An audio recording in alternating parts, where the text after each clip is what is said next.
Good afternoon, everyone. Thank you for joining. We're going to give it a couple more minutes as folks continue to hop on.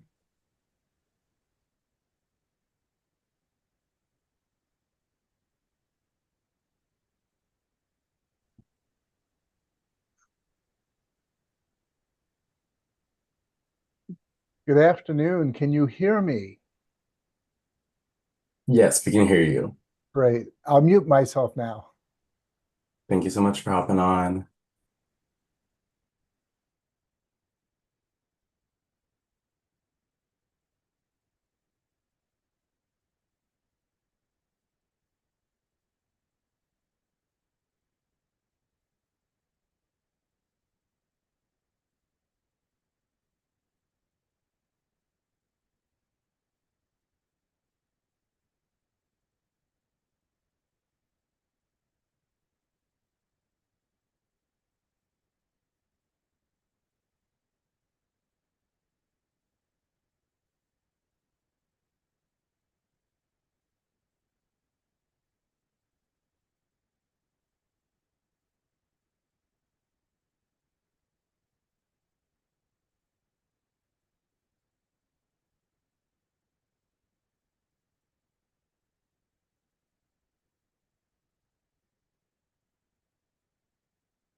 Welcome, everyone. We're going to give it just a few more minutes as folks continue to log in, but it's good to see everybody. Happy 2025.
Good evening, everyone. We'll probably give it just about one more minute, but it's good to see everyone.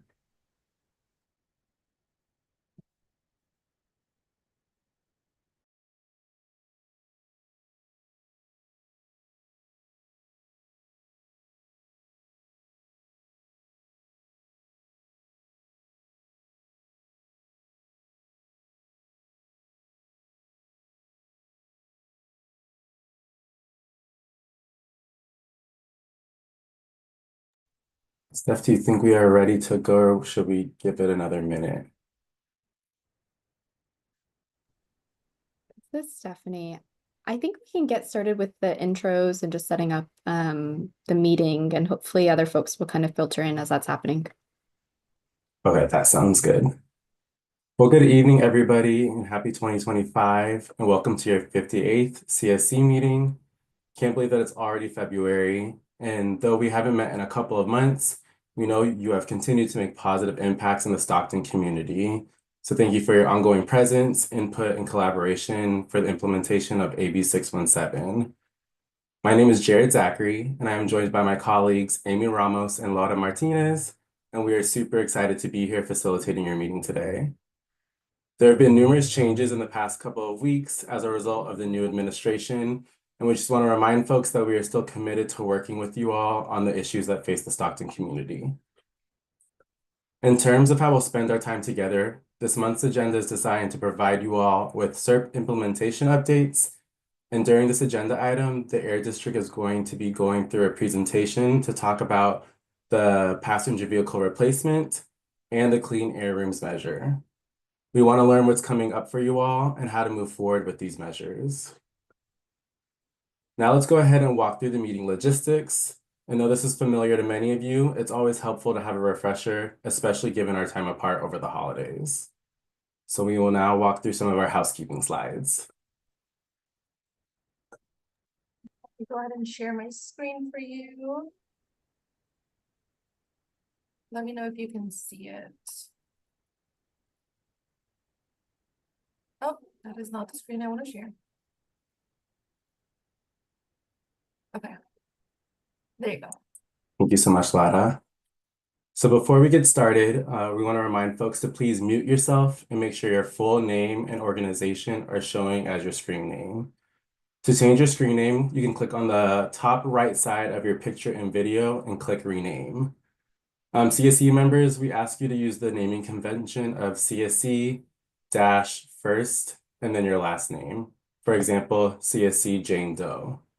And if you are a resident, we ask you to do R-first and last name.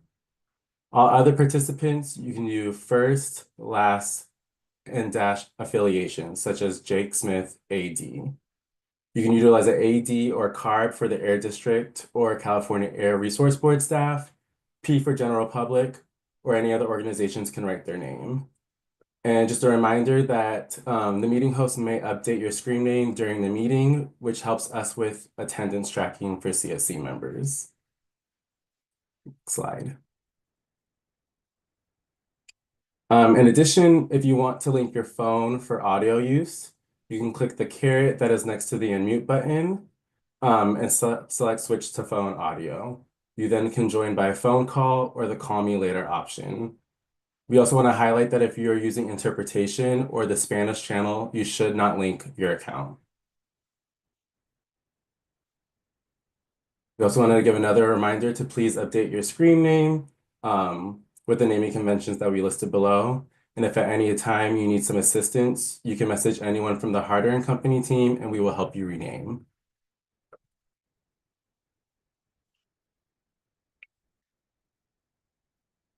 Next slide.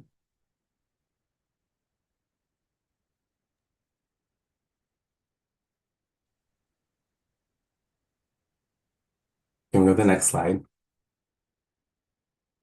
Thank you. We just want to orient folks to some of our ground rules. Or can we go back one? My apologies, Lada. Some reminders for our virtual meeting etiquette. So I want to remind folks to please stay on mute unless you are speaking or planning to speak. If you're joining by phone, you can use *6 to come off mute. Please remember to raise your blue Zoom hand to ask a question during a presentation or Q&A. You can do this as well by doing *9 if you're participating by phone. Residents in the stipend program should stay for at least 75% of the meeting to be eligible for their stipend, and that is 90 minutes for a 2-hour meeting. And then as well, please state your name before sharing a comment to allow for smooth interpretation of our conversation. And then we also want to just ground in some of our ground rules or ground agreements for productive discussion and respectful dialogue. So to help achieve the meeting goals, we're asking folks to focus on solutions and opportunities for productive dialogue, for everyone to let everyone participate by stepping up and stepping back, to be civil and respectful. It's okay to disagree, but please be respectful and empathetic and civil. To stay on the point and on time, please keep comments brief and to the point and allow enough time for everyone to participate. To attack the problem and not the person, we're asking folks to respectfully challenge ideas or outcomes and honor everyone's person's humanity and dignity. And then lastly, to seek common ground. Everyone's here for a very similar purpose, and we're asking folks to build consensus and find shared values that'll help achieve the best results. And so for our agenda today, we are currently in welcome and introductions.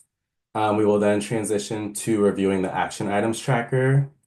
The bulk of our meeting today will be in building consensus for the SERP implementation updates, followed by standing updates, wrap up next steps, and then public comment. And thank you. And as always, if there are other agreements you want us to add, please tell us during these meetings or at an agenda setting meeting. We want to make sure these agreements are cultivating a safe space for everyone to feel comfortable. In addition to adhere to some of these agreements, you might see the facilitation team stepping up at a time to ensure we're following these agreements throughout our meeting. I would like to now transition to our co-host today. We're delighted to have Tanisha as our co-host this evening. Thank you, Tanisha, for agreeing to be our co-host, and I will now pass it to you for some welcoming remarks. Thank you, Jared. Good evening, everybody. My name is Tanisha Raj, and I am today's co-host. I'm with Catholic Charities with the Environmental Justice Program in the Stockton location. And I'm very delighted to be a co-host for today's meeting because I'm really excited about one of the topics that is being discussed about the Clean Air program that's being expanded. So yeah, very excited to be part of the community. And I'll go ahead and pass it back to you, Jared. Thank you so much. We're excited to hear from you today throughout today's agenda. And with that, we will pass it to Stephanie from the Air District for some welcome remarks as well. Thank you, Jared. Hi, everyone. It has been 2 months since we've seen each other, and I'm so excited to see all of your faces here. I hope you all had a wonderful holiday and feel rested and recharged kind of as we're entering this new year. I did want to emphasize what Jared had mentioned just about things maybe feeling a little uncertain, especially around the type of work that we are doing. Just wanting to kind of reemphasize that, the funding that we have to do this kind of work through 617 is coming from the state, and we do kind of have the funding to continue on with the commitments that we have that are in your SERP in Stockton, and just kind of reassure folks of that. But I am so excited. We have 2 topics that I think are super timely that hopefully will be really exciting update for folks. And I'm looking forward to jumping in. Thanks, everyone. Thanks so much, Steph. We will now transition to reviewing the action items. As you all might be familiar, the action items are a helpful tool that help us develop transparency and accountability between the Air District and the community. The Air District continually updates this tracker to make sure that y'all's voices here heard and that everyone can track the progress of implementing your suggestions. As a reminder, at the end of every meeting, we share action items and encourage any members to add any action items that should be tracked. As Rocio provides updates, please feel free to ask for any clarification. And with that, I will pass it to you, Rocio. Thank you, Jared. This is Rocio. Hi, everyone. Nice to see you all. I'll go ahead and start sharing my screen so we can get started with the action items.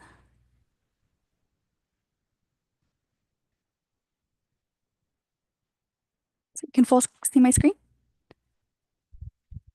Yes. Seeing some head nods, thank you. Okay, so today we have some action items that we'll review in the pending and completed section. So I'll go ahead and get started with the pending section first. So it was interest for the CSC to have some updates on the monitoring at DTE. So right now the district is coordinating with the port to conduct mobile van monitoring near DTE, and will report back to the CSC once that monitoring and data analysis has been completed. Okay, moving on to the completed section. So the first 2 completed action items are in regards to having an update again around DTE monitoring in the next regulatory and enforcement subcommittee. So we do have that scheduled for February 20th, and I'll also make sure to give an update on the subcommittees at the end of this meeting. But yeah, so we will have a presentation on DTE monitoring. And again, we are working with the port to have the mobile van monitor near DTE. And again, get that data back to the CSC once the data analysis is complete. And moving on to the next action item. So as y'all might remember, in November, The district and the CSC agreed to co-develop a target metric for the Clean Air Rooms measure to reach community members before deciding to expand the Clean Air Rooms program.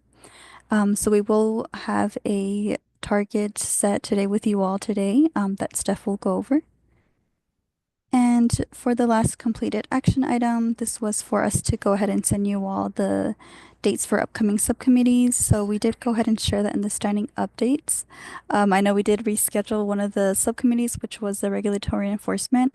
But again, at the end of today's meeting, I'll make sure to give you guys all some updates on some dates and times for the subcommittees that we have for this month. And that was all of the action items. I'm happy to pause here and see if anyone has any questions or comments.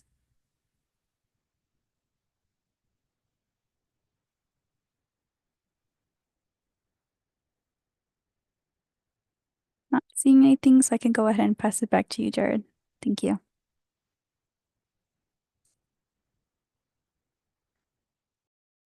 Thank you so much, Rocio, for providing us with the updates of the action item progress. We will now be transitioning to our conversation to discuss the SERP implementation updates. I will now pass it to my colleague, Laura Martinez.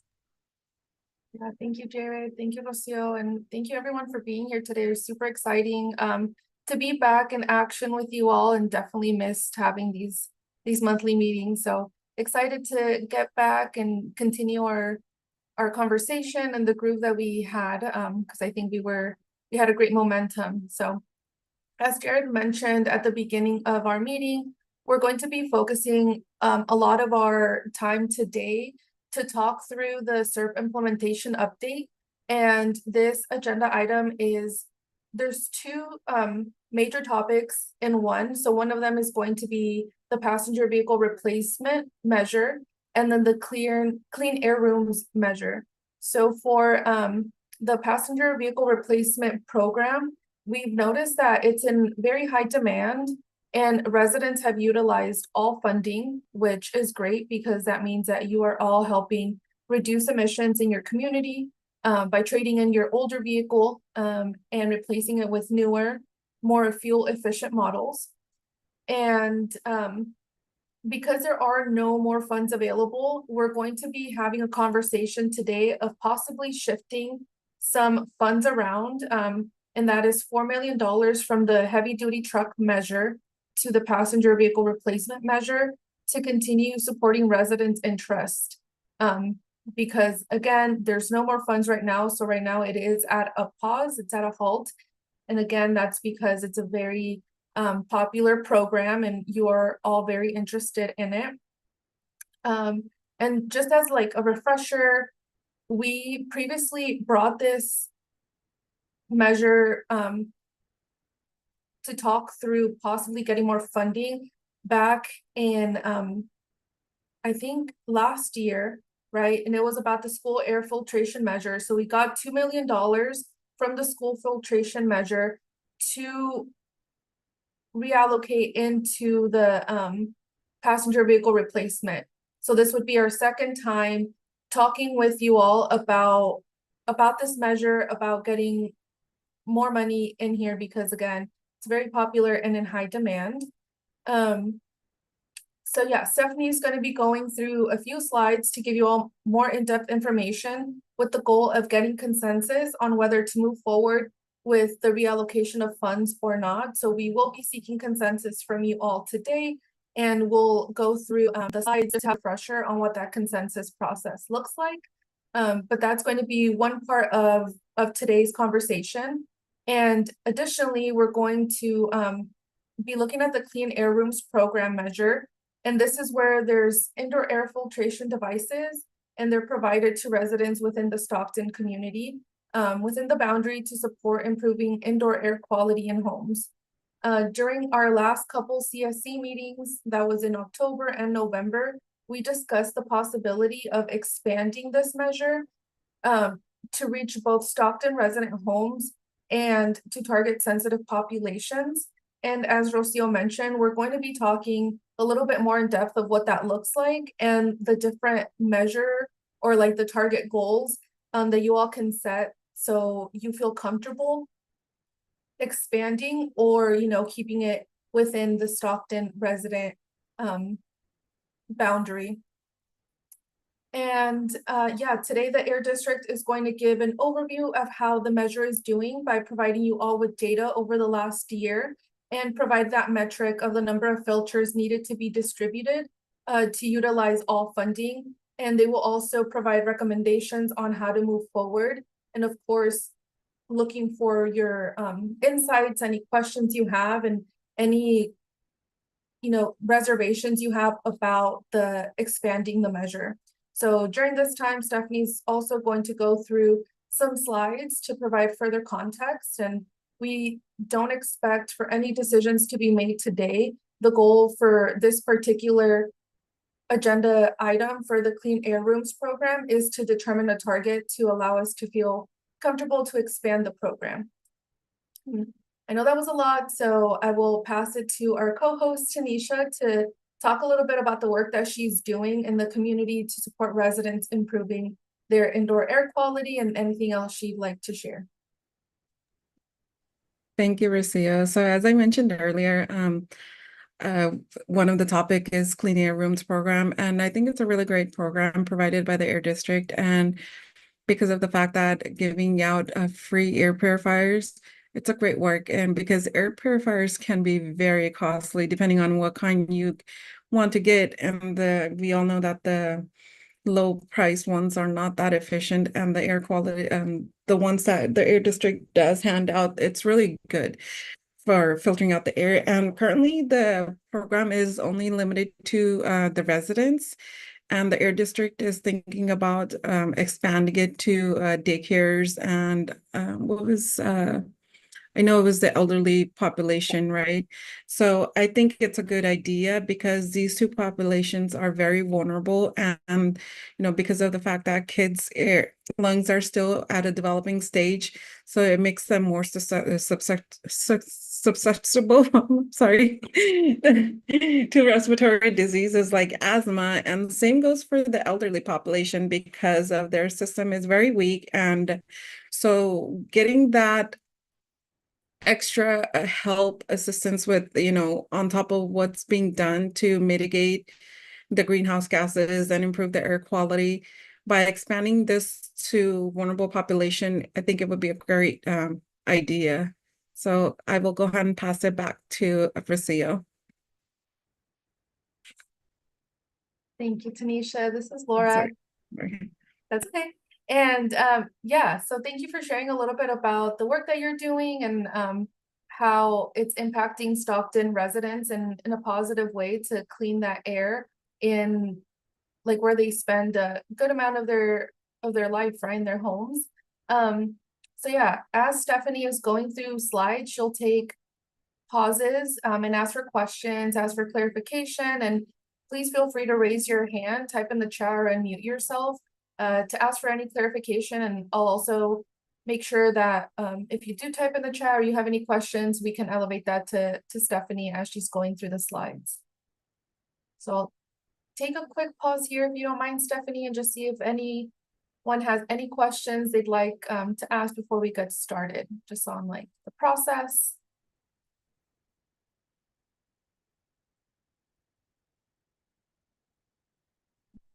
I don't see any hands or anything in the chat, so I'll go ahead and pass it to you, Stephanie. Thanks, Lada. This is Stephanie.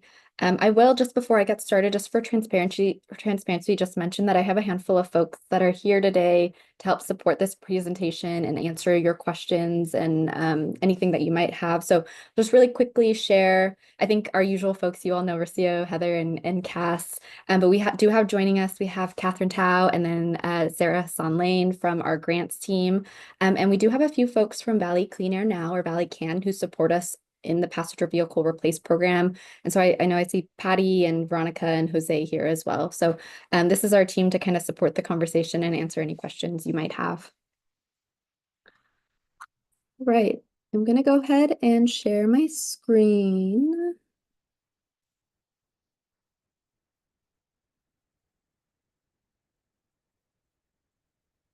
I think Laura did such a great job setting us up, so I'm not gonna, I'm just gonna jump right into it and skip over some of the first few slides. I know Lada did a great job providing all that context, but I will just kind of remind folks where we are with the passenger vehicle replace program. So again, as a reminder to folks, this is the program that we do have in which folks, residents in the community can replace their older vehicles and get funding to upgrade to a newer, cleaner, it could be new, it could be used, but it is a cleaner unit, either plug-in hybrid or a battery electric vehicle. Originally in your SERP, there was $800,000 allocated to this measure. And as we were rolling out the program, as you might all recall from last year, we realized pretty early on from the district-wide program that we run that the funding was going to go instantly in Stockton. And so between our April in-person meeting, which there's a picture of this here, and then the May meet, we discussed it in our April in person and then came back to it in May that the CSC supported reallocating $2 million, again, due to that high demand that we saw in the community through our Valley-wide program. And so that new funding amount in the SERP is $2.8 million. We're super excited to share, and it's such a great problem to have, in that only 6 months since the program has launched, the funding is exhausted for this program.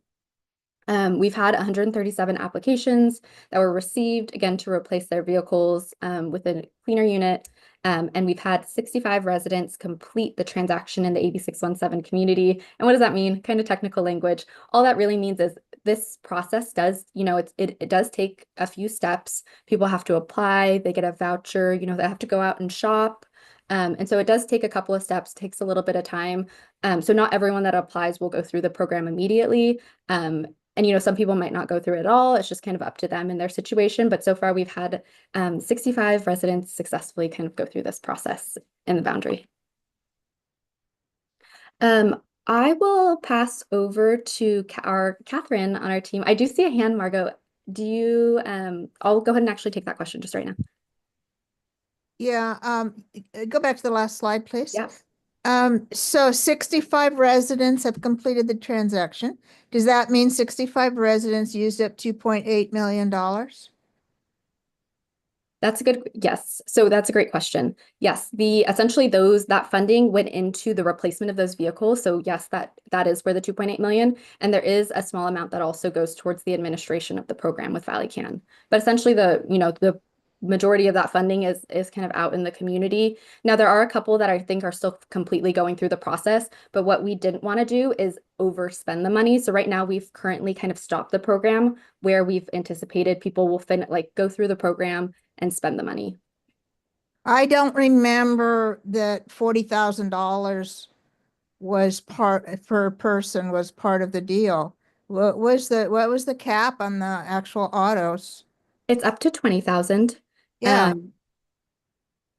So up to $20,000. And then there are a few, and that's actually a great point. There are a few residents in here that are participants of that were in the Stockton boundary that went through the program that I think we also funded with some district funding as well, separate from 617. But what I'm saying is that what this looks like is like, each resident got close to $40,000. Yeah, I'm glad you said that, Margot. That is definitely not the case. The funding amounts are set for this program. The highest someone can receive is up to $20,000 for if they went with a fully new battery electric. And what that 65 number represents is the 2.8 funding was fully kind of exhausted through those, but there are a handful in that number of 65 that were residents that went through the program in the Stockton boundary that I believe actually went through the district-wide program, which is a different pot of funding that we had through the state. So then that even greatens my question. How much was the administrative fees for this program? I mean, I'm actually a little shocked. Maybe if I can chime in, Stephanie. Thanks. In that slide, we did have 130 applications that we have received to date. With 65 applications that has been completed, we do have applications that we are still processing in-house. So we do want to make sure that we don't overspend when we have this allocation. And so with the 65 that has been completed, we do have some applications in-house that we are still processing to equate that for that $2 million. Can I just kind of help Margot out here, because I was thinking the same thing. This is Debbie. So it looks like there's 40,000 per person. What happened and where did that other 20,000 per person go? If there's only 65 residents that completed it, are you guys setting aside another, looks like 65, 72, the 72 applications that you've received but haven't completed? Is that money set aside for them? Is that what it is? Is it really 137 and Yeah. not 65? Thanks for that question. Thanks, Debbie. I'm happy to I think clarify. this was put a little poorly. I think maybe you need to say 137 people are going to get a new car if they follow through with the program. And so that's pretty much double, and that would basically cover the other 20,000 per person. So For the next meeting, can we get a clearer breakdown? Yeah.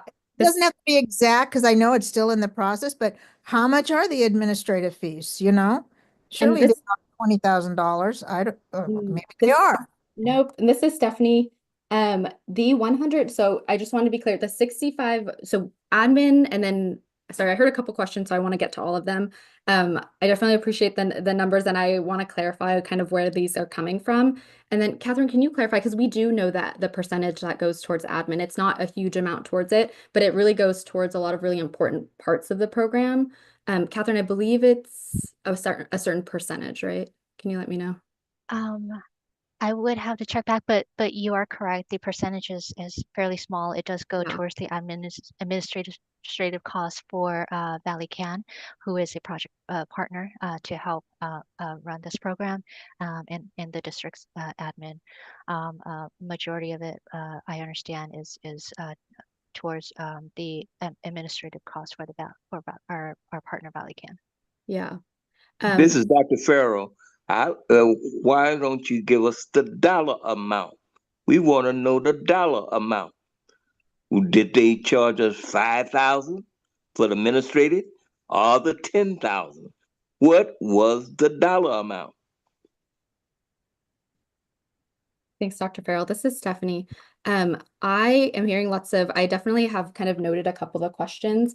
I think we can definitely come back to more exact amounts for it, but I believe the administrative fees are somewhere between the range of like 10% or maybe 15%. It is definitely not a huge portion of it. It kind of runs to, and just to give you all a sense of like kind of where this funding is going towards, it really is that kind of direct service that Valley Can provides that makes the program so successful. It's the monthly workshops that Valley Can puts on. It's the work that they do to directly kind of walk applicants through the program, not just at those workshops, but kind of anytime they get a phone call, they'll help walk people through the application. So that's kind of where the funding is going towards. But if it's okay, I might go through a few more slides. I'm seeing some of the questions. I think some of them might be answered by the slides, but then once I'm done with maybe the slides, a few more slides, maybe we can get back to some of these questions as well. And thank you, Stephanie. And this is Laura. I just want to go ahead and read some comments in the chat to have it on record publicly or verbally. So Bobby and Jasmine mentioned 1.5 million didn't go to vehicles with this math. Ned did some math, 2.8 million by 65 divided by 65 is 43,000. And then Gloria second the request from Margot. It would be nice to have a straight record on this, but especially if we're reconsidering funding reallocation. Cynthia asked, how is the program capped out if it sounds like there are still 72 open spots? So just wanted to note that. And Stephanie, as you go through, maybe these questions will be answered. And if not, we will definitely elevate these questions and requests and have noted down that request from Margot, and it was seconded by Gloria to have that itemized breakdown for the passenger vehicle replacement. Yeah, this is Stephanie. I'll answer a couple of them actually, because I do think it is relevant to the first slide that I was on and relevant to Margot's question. The administrative would not exceed 15% of the amount. And then I just want to clarify the difference between the 137. I think the 137 is just a number that we provided to give you a sense of how many people are engaging with the program. And that 137 could be kind of in any stage of, it could be in multiple stages of like, maybe they just started the application, maybe they could be kind of shopping. It's in, also our district staff could be reviewing, but 137 people kind of that applied, not everyone will go through the program as well. So that's also another aspect that I did want to share with you all. Just in terms of the relationship from the 137 to the 65, it's not that we're expecting all 137 people to go through the program exactly, but we are, they have the interest, they have applied to us, and there are some people that might start going through the program, maybe decide that they, it's not the right time for them for that vehicle. Maybe it's financially something has happened with them. So they might opt to not go through the program at this time and decide not to go through with it. But I think we just provided that 137 just to give you all a sense of like where we kind of are in terms of like interest and engagement with it. That number, the 65, I do hear though that Margot had asked a more exact number. That 65 includes all of the kind of the projects that we've done in the Stockton AB617 boundary, but I believe does include just a handful of projects that were funded with some of our valley-wide funding, which is a separate pot kind of from our district funding. But Stephanie, this is Margot again. Do you hear what I'm saying? Yes. 65, if some of those 65 were covered by other funds, then our 2.8 million really didn't spread very far. No, and yeah, that's a great question. I guess the last point to the 65 is currently the people that have fully gone through and like successfully gone through the program. And so that is about $1.3 million of projects, if I'm correct, from Catherine. And so Catherine was mentioning earlier, not everyone is fully through the program. And so right now we have a hold on some of the funding that we anticipate these applications. We've kind of done the math and kind of looked at what applications have come through. 65 people are done. They've been funded, but there are a good number of folks that are still going through the program that we're projecting to go through the program.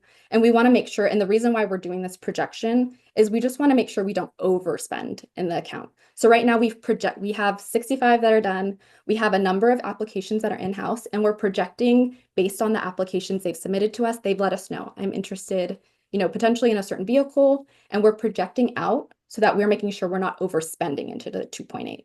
So we've kind of are at a stage where we're kind of waiting for the rest of the people that have applied to shop, to go through the program. So that's kind of what that difference is. I hope that makes sense. I'm glad, I think I've come full circle and realized kind of that concern you're mentioning, Margot, but I just want to assure you, 65 is not the full $2.8 million that has been spent. There is a number of applications that we have in-house that we are kind of projecting out, doing the math, seeing what we have in-house, so we make sure we don't overspend in this program. And Stephanie, That- I did want to circle back on the administrative percentage. I'm looking at the plan, and it did state 15% for the program administration. So that's 15% of the total amount. So that would be for the program implementation, as you had mentioned earlier. Well, and here I am again. This is Margot again. And I'm sorry about this. That's more than $250,000 for administration. Really? Right? Am I seeing this right? Yeah, this is Stephanie. That's really hard to explain.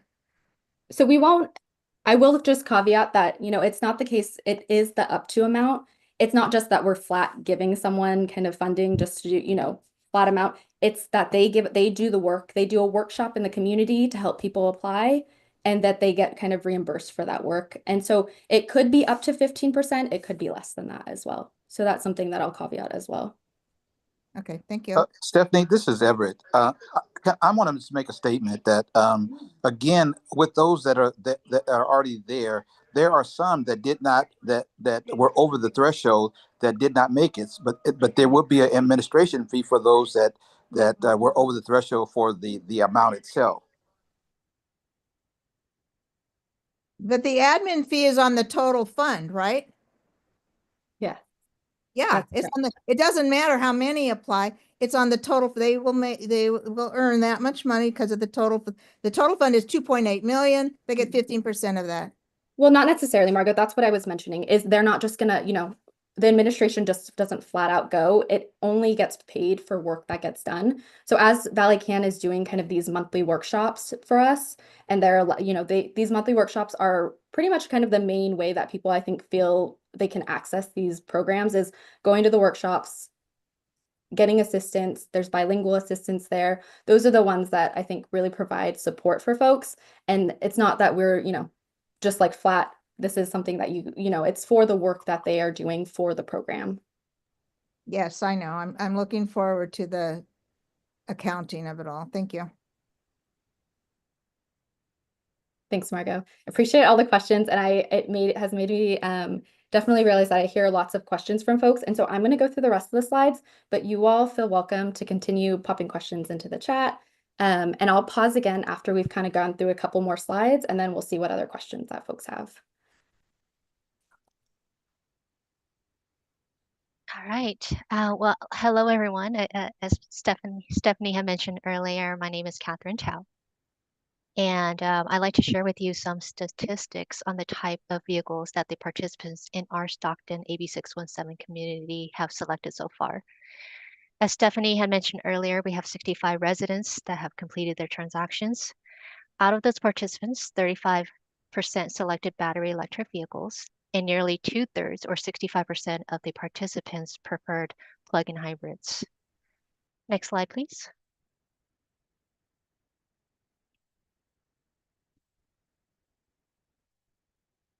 We can go to the next slide.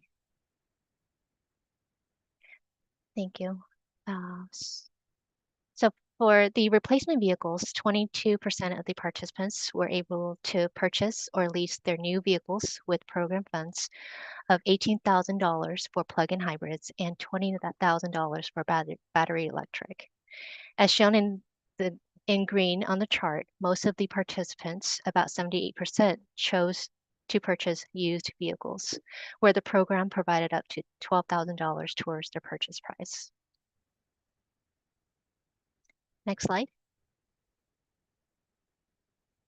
The emissions reduction estimates for the replacement of 65 older vehicles with cleaner options is approximately 0.6 tons of NOx, PM2.5, and reactive organic gases. These estimates are based on CARS methodology in our program plan. And at this time, I'm going to pass it back to Stephanie to present the next slide on program outreach.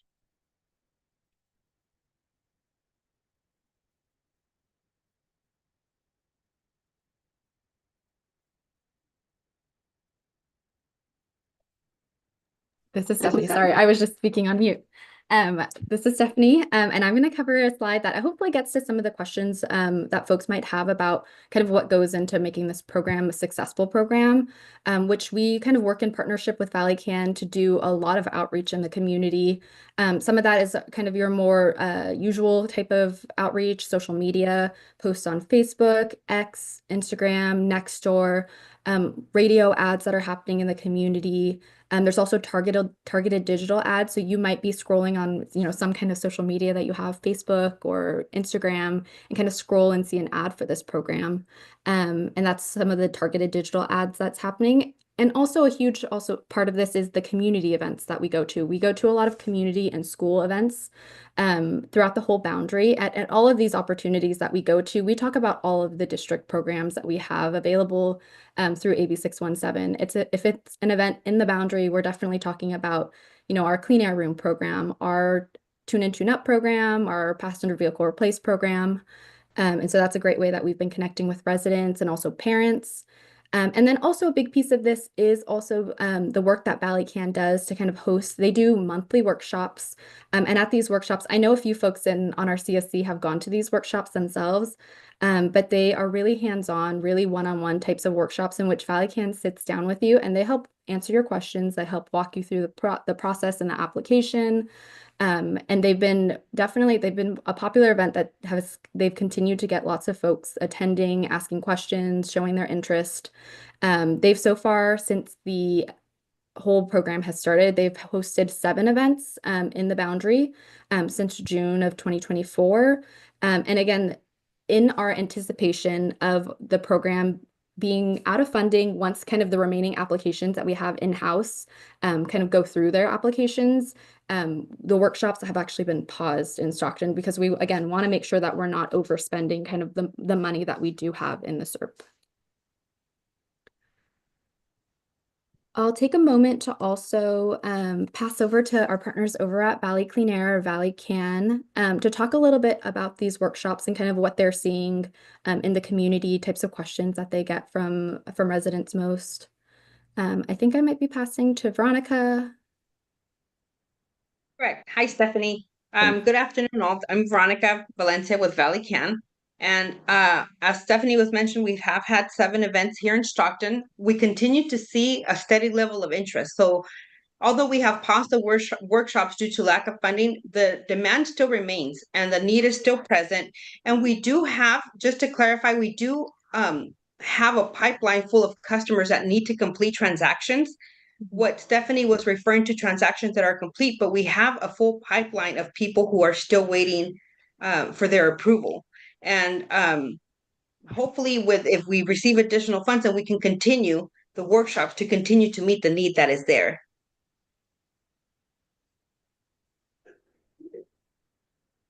Thanks, Veronica. This is Laura. I just want to elevate a comment from Hector in the chat. He typed out, I didn't know that the Valley Can events used AB617 funding. Yeah, I'm glad that we had a chance to clarify this. This is kind of a historical really successful partnership that we've kind of had at the district.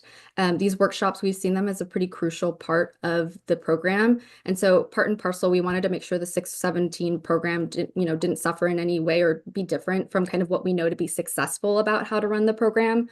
Again, as you can see from the pictures, these workshops are really important for helping folks through the application when they might have questions or maybe language barriers.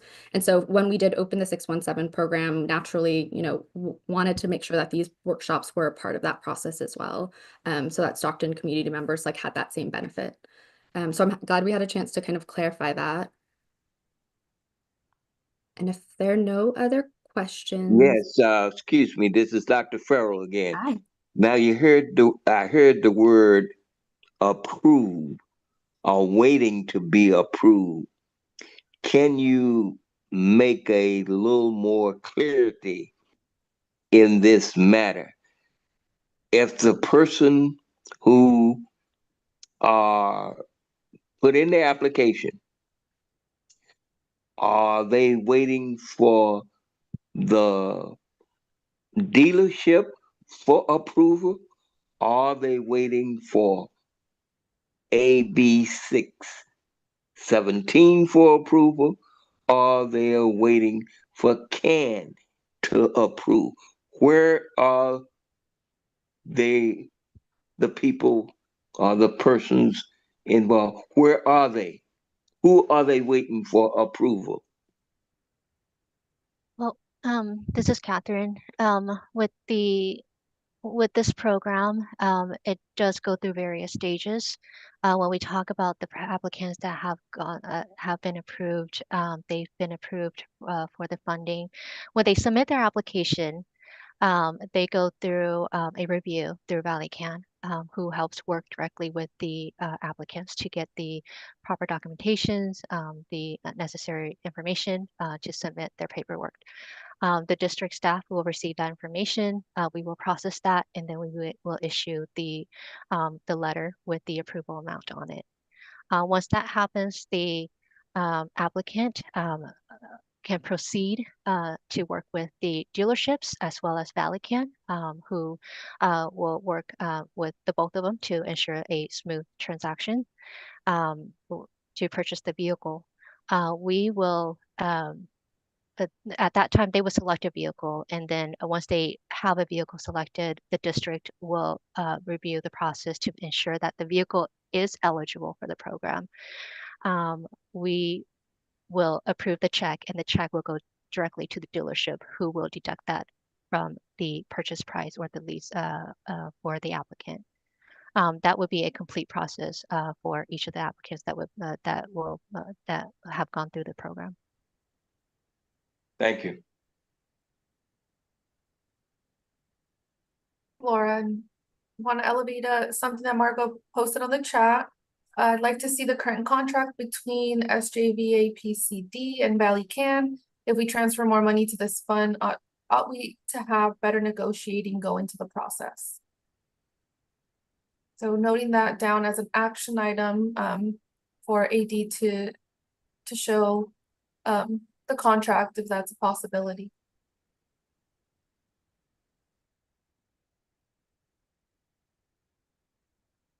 Thanks, Lada. And I think this might be close to the last slide, which after this, I'll definitely just pause and open it up to generally kind of all questions. Kat, and I think I'm passing to Kat for this one. Okay. Got it. Thank you, Stephanie. So the district team continues to work on bringing additional dealerships into the program across the valley. When the program first opened in the AB617 Stockton community, there were 18 participating dealerships serving the North Valley. Currently, we have 27 dealerships across Stockton and surrounding areas like Lodi, Merced, Modesto, Oakdale, Tracy, and Turlock. We do have a good selection of dealerships for the participants, with some examples shown on the slide, and we expect to continue to work with new dealerships and see this list continue to grow. As mentioned earlier, our partner Valican works closely with the dealerships and each participant to help ensure smooth and successful transactions. So that concludes my presentation. I will pass it back to Stephanie. Awesome. Thanks. I'm actually going to, it's hard for me to look at the chat and see any hands up. I'm actually going to pause right here because this gets into, I think, the part that Lada had, I think, teed up of potentially discussing a funding reallocation. I'll maybe stop here to see if there's any questions on everything that's been presented kind of on the program. And see what else that we have.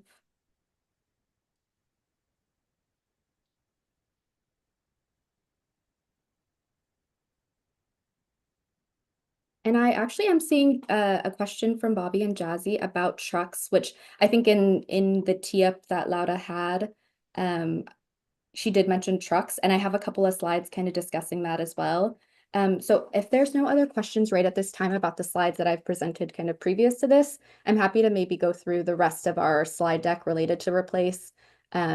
That talk about also the where the funding is we're proposing for that to be reallocated from to kind of piece together this whole puzzle before, and then I'm happy again to answer any questions that folks might have. So I'll kind of continue on here. Overall, this is a pretty, I think, hopefully familiar slide because this is something that we've discussed in the past, over several different measures. We've done funding reallocations before where we've seen the demand and the need in the community. Overall, we continue to see high demand in this program. We're projecting to be out of that funding again at monthly workshops through all the applications that we're getting for this program. Another piece of this is currently, I think as a lot of folks in this committee are familiar with, we do have a valley-wide program for this. We have a valley-wide passenger vehicle replace program. It is different from AB617 in the way that in AB617, you can access higher incentive amounts. So the kind of up to amount that we have through AB617, the up to the $20,000 for a battery electric vehicle, that is not something that is accessible or available through the district-wide program, but we do have that district-wide program that offers lower incentive amounts. Currently, the district's valley-wide replace program is closed due to funding being exhausted in that program as well. It's a program that we get funding from the state from, and we, at this time, don't know if we're going to get additional funding or don't know when that's going to happen. And so at this time, only AB617 communities have access to this type of program, this passenger vehicle replacement program. There's no other way, kind of, aside from our AB617 communities, which a couple of communities kind of have, all of our communities have this measure. There's no other funding available through the district to participate in this kind of program. And so with that, as we understand kind of demand for programs, we are of course committed to working with the CSC to reallocate funds to measures as needed and to kind of make obviously these reallocations happen. We are also committed to working with you all to identify measures that have potentially low interest or slow progress through the SERP. And so with that, I think this is a pretty familiar measure. We've talked about it a handful of times and about just some of the challenges that exist with heavy duty trucks. We have continued to conduct outreach to local businesses through Stockton. We attend a ton of different conferences, truck events that bring together a lot of different businesses and folks that would, typically be folks that participate in this kind of program to discuss our district-wide program. And we're still continuing to see challenges. Those same challenges that we talked about last year and even the year before of kind of the technology, it is difficult. A lot of folks are finding it difficult to make that transition to electric technology, just with kind of the operations that they need to continue. So at this time, we don't have any applications through the program. And of course, this is still a measure that we want to seek opportunities with. We still are trying. We still understand that the truck measure is super important, and of course is really important, especially for emissions reductions in the community. But kind of due to those challenges and due to the fact that we haven't had applicants, this is a measure that we have identified as one that we could potentially start reallocating funds from to support measures that we're seeing super high need and kind of demand for. And so this slide just kind of is our usual when we discuss funding reallocations. Like Laura mentioned, the amount that we are proposing is again for that same kind of program in which we're replacing older high polluting vehicles in the boundary with either new or used plug-in hybrid and electric vehicles. Qualifying residents, it depends on what vehicle they pick, but they could get up to $20,000. And the funding reallocation that we are discussing is $4 million coming from the truck measure. So I'll pause there. I know that folks aren't, I'll already read the room and say that it sounds like folks have lots of questions. So I don't necessarily, if folks aren't feeling ready for this conversation in this particular slide, that's totally fine. But I do want to make sure that we answer kind of questions and maybe get some direction from you all about some information that you might want to see maybe in like another presentation. This is Dr. Farrell. Can you give us a better understanding of the truck? Are you talking about a pickup truck? Are you talking about a service truck? Are you talking about a delivery truck? What size or category is the truck funding for? This is Stephanie. Great question, Dr. Farrell. This is for heavy duty trucks. So think big trucks, like delivery trucks, kind of the semis that you see, I'm sure, that might leave different areas in Stockton and kind of drive through the community. These are big trucks, not pickup trucks that would a resident would drive. These are trucks that, of course, that I'm sure you all, have prioritized as being a source of, concern in the community. So yes, thinking big trucks. So these are the trucks that bring the grocery to the grocery stores, other stores, Target, etc. Those type of truck, 18-wheelers. This is Stephanie, exactly. There's different classes of them. So it could be anything like maybe a little bit smaller, like a smaller delivery truck that a small business might have, but could range up to, yes, the big kind of semis that you might classically think of when you think of, a heavy duty truck. Thank you.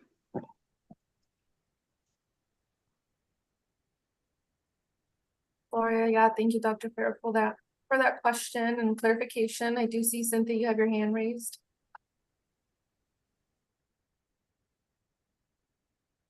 Yeah, thank you. Cynthia here. Quick question on just how, if you can spend some time, Stephanie, talking about the process on like which CERT measure you guys chose to, kind of reallocate this money to. I know you talked a little bit about like demand. Just kind of wondering how you like weighed the passenger vehicle measure versus other measures, and if there's any potential to get, any more input from, more community-driven measures to potentially reallocate to those. So wondering if you could just speak a little bit more on on y'all selection process. This is Stephanie. I'm happy to. I think anytime really some of our programs have kind of had the need and demand for that we've seen maybe run out of funding. That's kind of this particular situation of we have run the program, and this is really hopefully one of the most community facing programs where these are accessible to residents. We know sometimes that, for some of these CERT measures, we want a good balance of what, business might be interested in, what community members might be interested in. So this is really one of the measures that we have in the CERP, in addition to like residential lawn and garden, in addition to maybe like our fireplace replacement program that is really geared and centered towards the residents in the community. And we've done, I think, maybe some examples of some of the funding reallocations that we've done in the past. I know that you all might remember we did the residential lawn and garden measure when we did run out of funding and we wanted to host another event. And that was kind of the same kind of timely update that we brought to you all when we were seeing kind of the anticipation of running low on funding and having to stop the program and residents not being able to access those funds. That's when we brought the funding reallocation discussion to the committee. So that's generally been our process when we see programs that are kind of maybe priorities of the community and of the CSC, and potentially we see those funds coming low. That's the time that we want to come back to you. We want to make sure that this program like didn't stop now and then we come back to you in like 6 months and are like, hey, by the way, like this program has been done for like this amount of time. So that's kind of been a little bit of the selection processes, obviously high priority measures of the community of the CSC. When we've run out of funding, we've kind of brought these conversations a few times to folks. Some examples, again, lawn and garden, commercial lawn and garden is something we discussed a little while ago too with Stockton Unified, because we saw that same demand in the program that we didn't have funding for in the CERP. So those are just a couple examples. I hope that answers your question, Cynthia. And maybe I'll also answer the reverse of that, of how maybe we've gone through the process of maybe identifying where the funding might come from. I think as you all might remember, the very first measure that we started reallocating funds from was school air filtration, which we had someone from Stockton Unified come to tell us that they didn't plan to use the funds. So that's where we had reallocated some of the previous measures that I had mentioned. And then for the other, we also have done a funding reallocation from residential lawn and garden that came from our locomotive measure. Locomotives and trucks are two measures that obviously are high priority to the community that I think for a lot of regulation challenges and then technology challenges, we're not seeing high participation in those measures. And so those are kind of maybe the flip side of Cynthia's question is why maybe we've identified those measures as like struggling or having challenges. Yeah, thanks for that clarification, Stephanie. This is Cynthia. I think I am also kind of curious on seeing maybe some numbers on like the any wood burning measures, any fire replacement measures, how much money has been going out there, and if there's any potential to reallocate to that. I know wood burning is really big, especially right now in the winter time. And I'm trying to think about some more like localized impacts as well. So wondering if we can maybe also, and if others agree as well, get maybe some information on what's being spent there and how much is being spent there, and if there's potential and interest from the CSC to reallocate some funding there. Thanks, Cynthia, for that question. I actually do have the answer because as a reminder to everyone, we every single month update a CERP tracker, which Rocio, if you don't mind dropping the CERP tracker in the chat.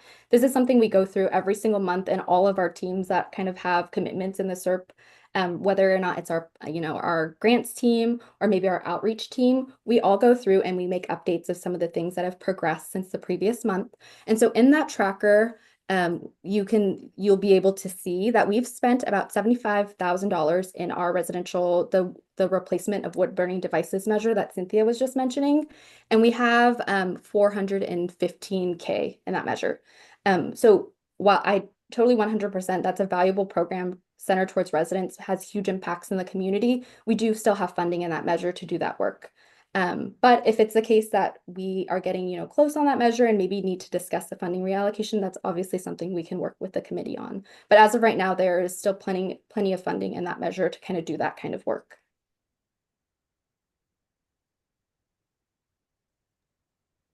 Thank you, Steph, for answering these questions, and just want to go through the chat. I know there's a good amount of conversation going, and I think I'll go through it not in order, but maybe relevancy and how we've been discussing something. So kind of going back to some conversation. So Gloria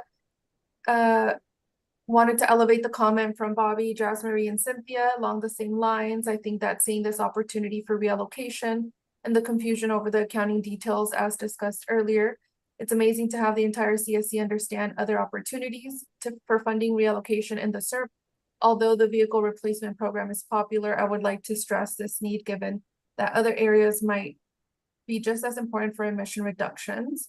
Similarly, or alternatively, Ned mentioned it certainly makes sense to move funds from HD trucks to passenger vehicles, but I wish I understood the cost better. How to reconcile the 20K max with the 2.8 million for 65 vehicles. So we do have that as an action item, you know, just getting down the cost breakdown. And I believe, James, you responded to this due to Dr. Farrell's question. So I believe CNG trucks are also applicable for the program, not just electric. So that's also part of heavy duty, if that's what you're alluding to. And Mary Elizabeth, you had a question. So the extra 20,000 that was district funds will no longer be available. Have you spoken with the port? That maybe one of their tenants could use. Don't know if we got to that question, Stephanie. Yeah, and this is Stephanie. I'm just going through some of the questions in the chat. I might, if it's okay, just go through kind of a lot of you just verbalize it. I'm happy to just maybe go through some of those questions and answer what I can. And then anything that we can't answer right now or my team can't answer, then I'm happy to note down and have us come back with that. Let's see here. Sorry, I'm just trying to get to the right place in the chat.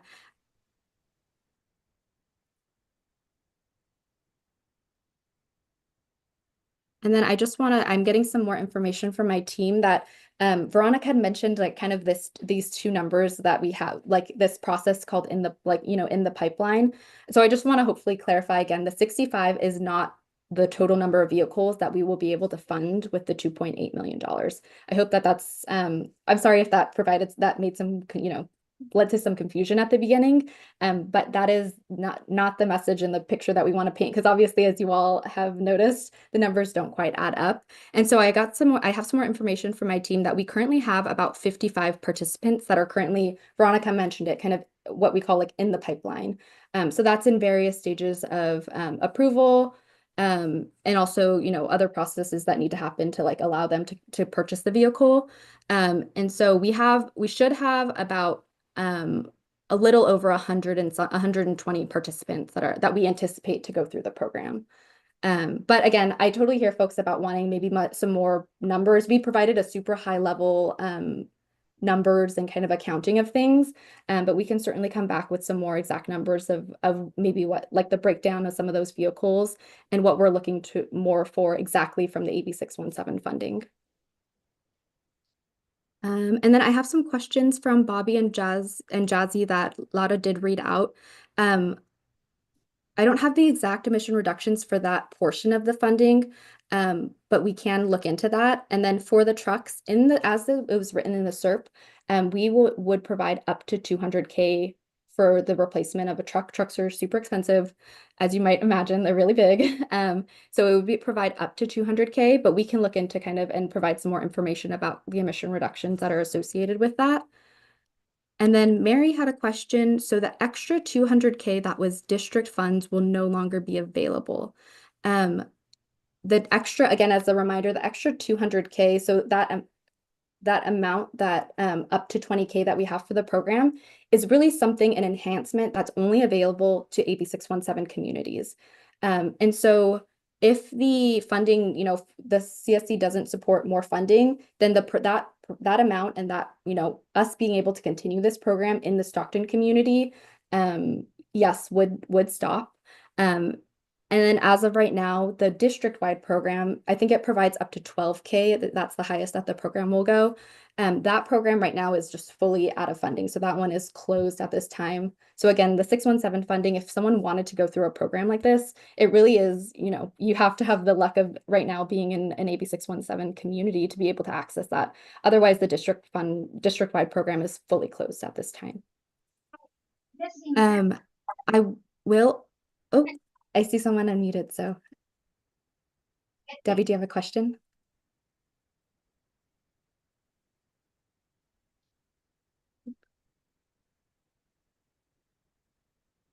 I'm going to keep going through our questions.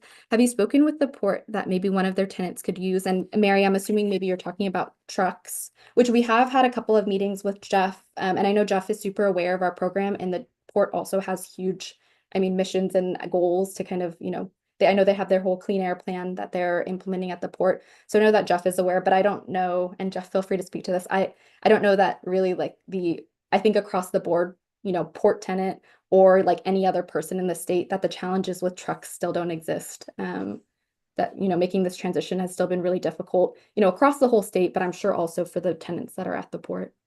Yeah, there's a couple different options, and I put it in the chat about that a couple trucks just running malt back and forth in a few areas, just across port could utilize electric trucks, but we have not. We've tried and pushed, and it's just as I think Nate said in the chat that yeah, there's just not enough. They don't go far enough, and all the batteries that they need take up a lot of the weight that current diesel have.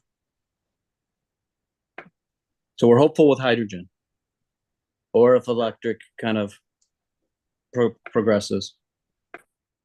Yeah, thanks, Jeff. This is Stephanie again, and I see Gloria's comment about amazing to have the entire CSC understand other opportunities for the funding reallocation.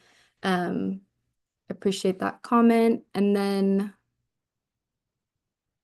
Ned's comment about making sense to move funds from trucks to passenger vehicle replacement. And then Mary had a comment. I think I had mentioned commercial lawn and garden. So Mary has a question about Stockton Unified having all of their equipment a few months ago, last year now. It's been a minute. This CSC supported reallocating funds to support a huge need that we saw at Stockton Unified to replace a lot of their equipment. My understanding is they are in kind of process of making those replacements and purchases. But then I can follow up with our team that works on this to kind of see where we are. But I totally agree that a summary would be great for the CSC because it was an amazing project that you all supported.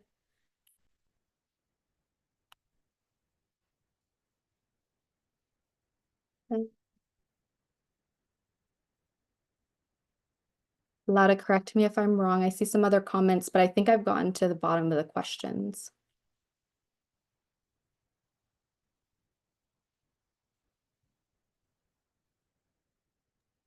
Yes, I think folks were also sharing about upping the incentive for wood burning replacement.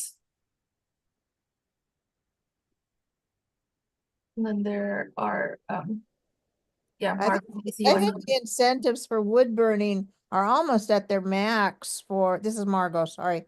Almost at their max for what they cover. I mean, it's really a pretty good deal. It's getting the word out and getting people wanting to install, and I don't, the problem is if I had a fireplace, I would, but I don't. This is Stephanie. Thanks for your comment, Margot, and I think you came out to the show and tell event that we did a little while back and learned a lot about the program, and that generally, I think depending on the unit you get and depending on the type of unit that you replace, the kind of work that you need to have done, to make the unit, be able to operate. In a lot of cases, we found that we have historically run this program for a really long time, and we'll run stats on generally how much everything is costing for folks. And generally, we found this incentive amount that we have, discussed with the CSC for a lot of cases, could cover kind of the replacement of the device. Now, if someone wanted to get a really cool and fancy unit or had a lot of work that they needed to do in their home, it might cost more.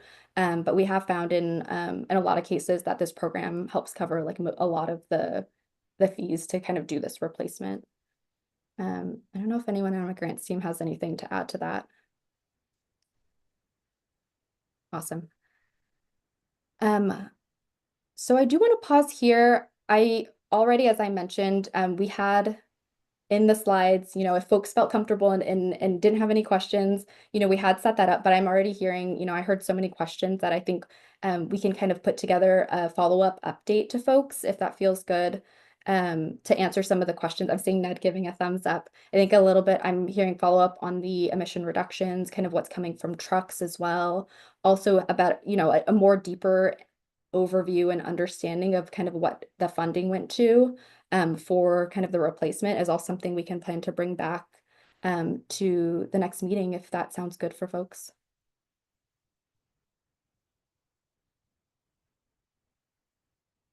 Seeing nodding. Maybe a thumbs up if that's what folks want. If, obviously I'm open to hearing, I see Ned, open to hearing anything else that folks have. But I heard lots of questions tonight. Obviously, folks are not ready to make any sort of decision and want more information. So we're happy to kind of take that lead from the CSC and come back with more information at our next meeting. Yeah, thank you, Stephanie. This is Laura. Yeah, just want to do a quick, just ask you all if you have any additional questions coming up that you would like to elevate so that the Air District can be prepared for next month when they do bring this conversation back. Is there anything else you'd like to share? We did see a lot of great momentum on the chat, and then you all unmuted yourselves as well. So just want to take a pause here, see if there's anything else that you'd like from the Air District for next month so that we can have our questions answered.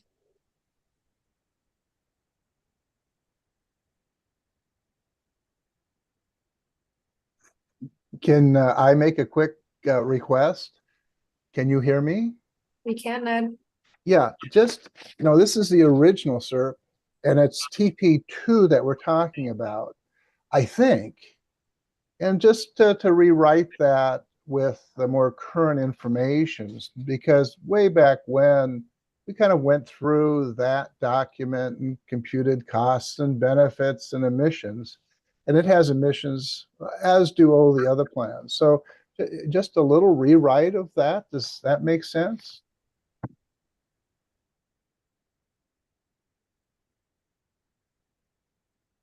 Ned, this is Laura. Is what I'm hearing to rewrite the SERP, like the original SERP. Just the explanation. I mean, I think it makes sense for a lot of reasons to move funds from the heavy duty trucks to the passenger. Just can't quite follow the numbers. I'm sure there'll be some good explanation. But remember what a fine job folks did here. They described what the program was, the number, in this case, 100. It says 100 vehicles for $800,000.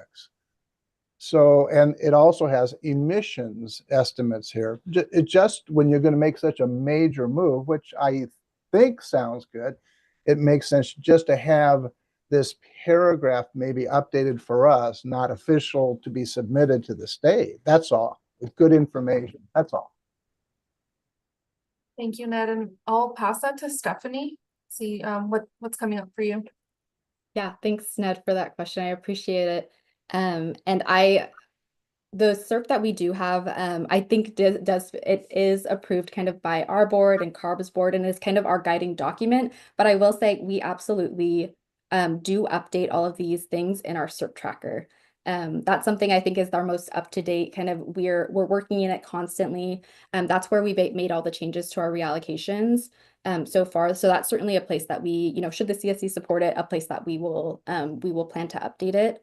Kind of, yeah, should the CSC be interested in making that kind of change?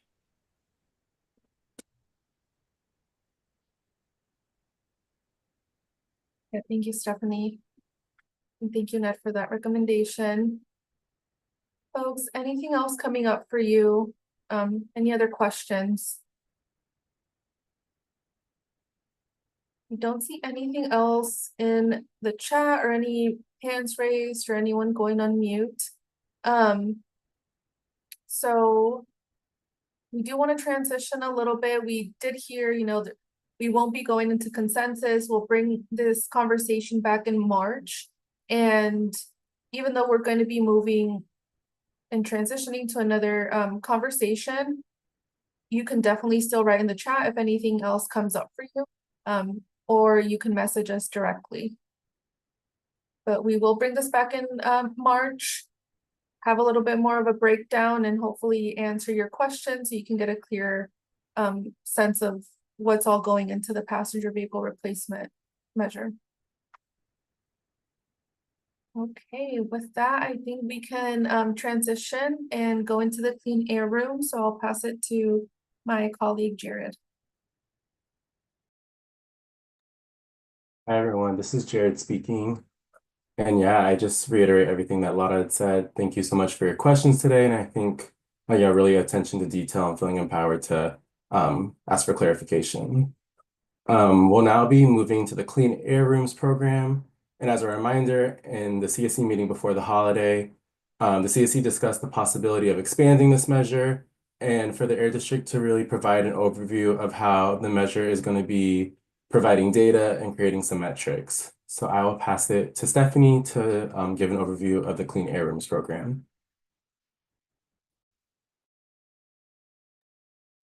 This is Stephanie, and I am going to pass it over to Cass on our team to talk about just generally kind of updates with our Clean Air Room program.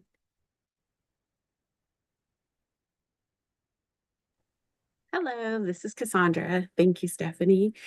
So just a quick update to let you know how things are going. As a reminder, this program issues out free air purifiers to qualified residents within the boundary.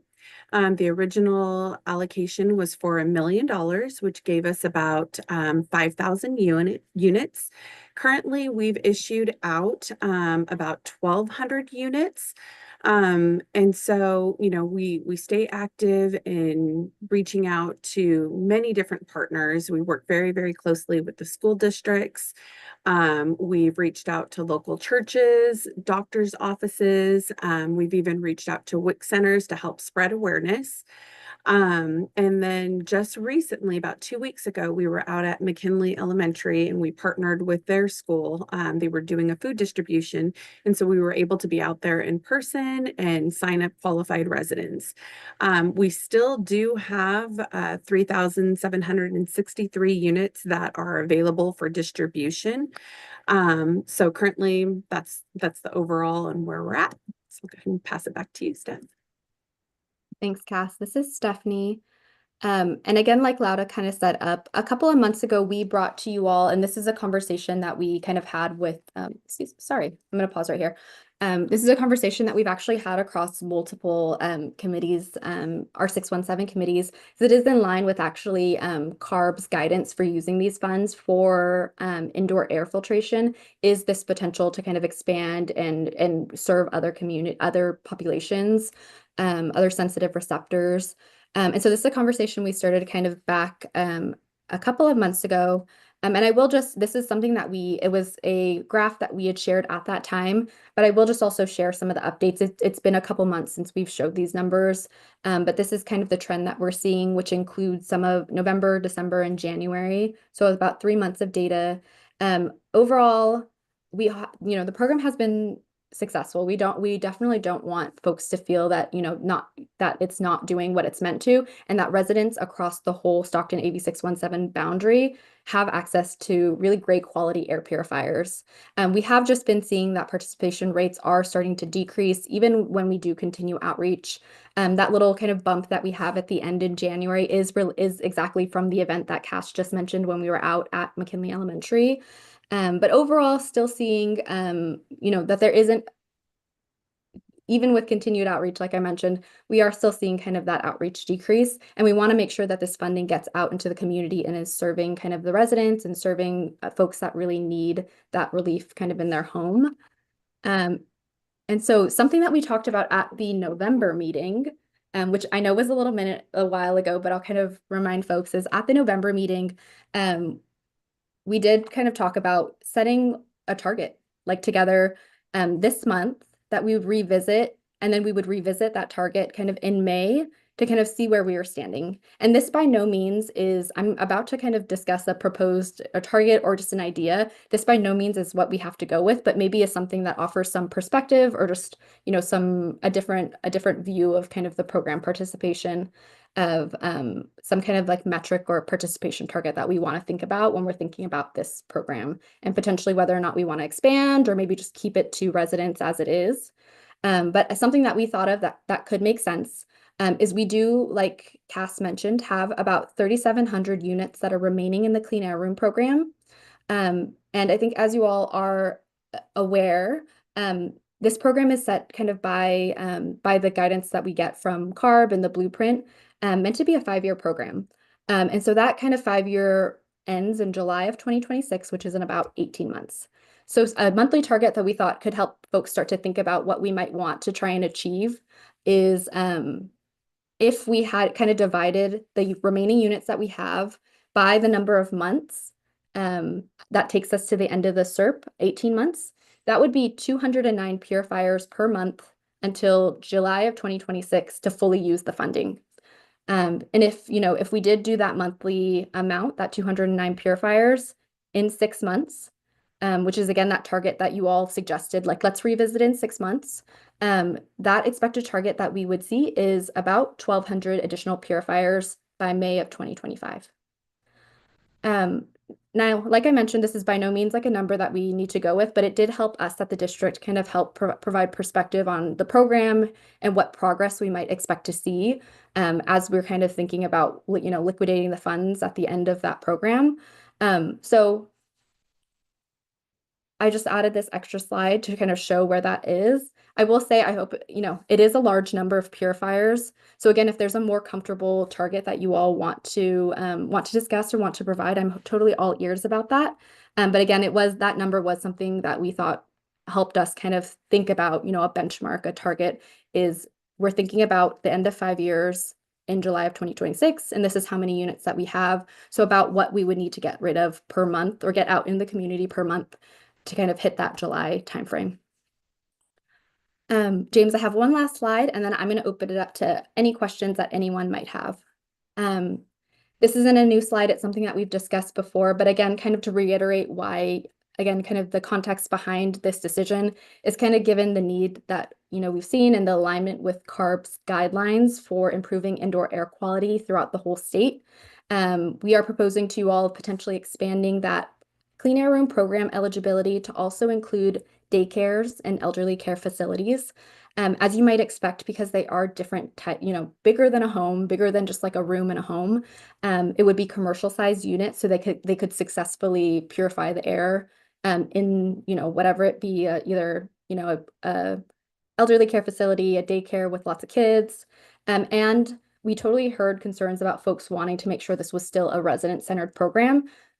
So what we are proposing is that only up to 25% of the funding would go towards this effort, and that remaining amount would be available only to residents. And we'll, of course, still continue the outreach of the residential in-home purifiers. And so to kind of wrap it up, to ensure, again, this funding gets out into the community and meets the goal of improving indoor air quality in the Stockton community, we have proposed this program expansion to reach more residents and more folks in the community. And again, like Laura had mentioned, we heard from folks that, folks wanted to wait 6 months. So we can definitely revisit this topic in May. But I will pause here and just see if any folks have any thoughts about this target. I know it was something that was discussed in November of maybe something that would help folks gauge if they would feel comfortable expanding the program. So I'm going to pause here to see what questions and comments folks have. Good, thanks so much, Stephanie. James, we saw your hand up earlier, so the floor is yours for Yeah, to ask a question. my question, I guess, is just with some thoughts you kind of just clarified that, Stephanie, but I was under the impression we couldn't distribute anything outside the boundaries. And if we did distribute outside the boundaries, where are these going? Like, Thanks, James, for the chance to clarify. This is no funding is going outside of the boundary. This is expanding the eligibility still within our boundary. Right now, our clean air room program is only available to residents. So it's available to someone gets a purifier, they put it in their home. But this proposed expansion is not changing who can, if someone can apply outside the boundary, but it's what it is it's expanding the program to now allow elderly care facilities and daycares to apply to the program, which previous to this, the program is only for residents. Gotcha. Thank you. I And guess I misunderstood. Thank you very much. Thanks, James.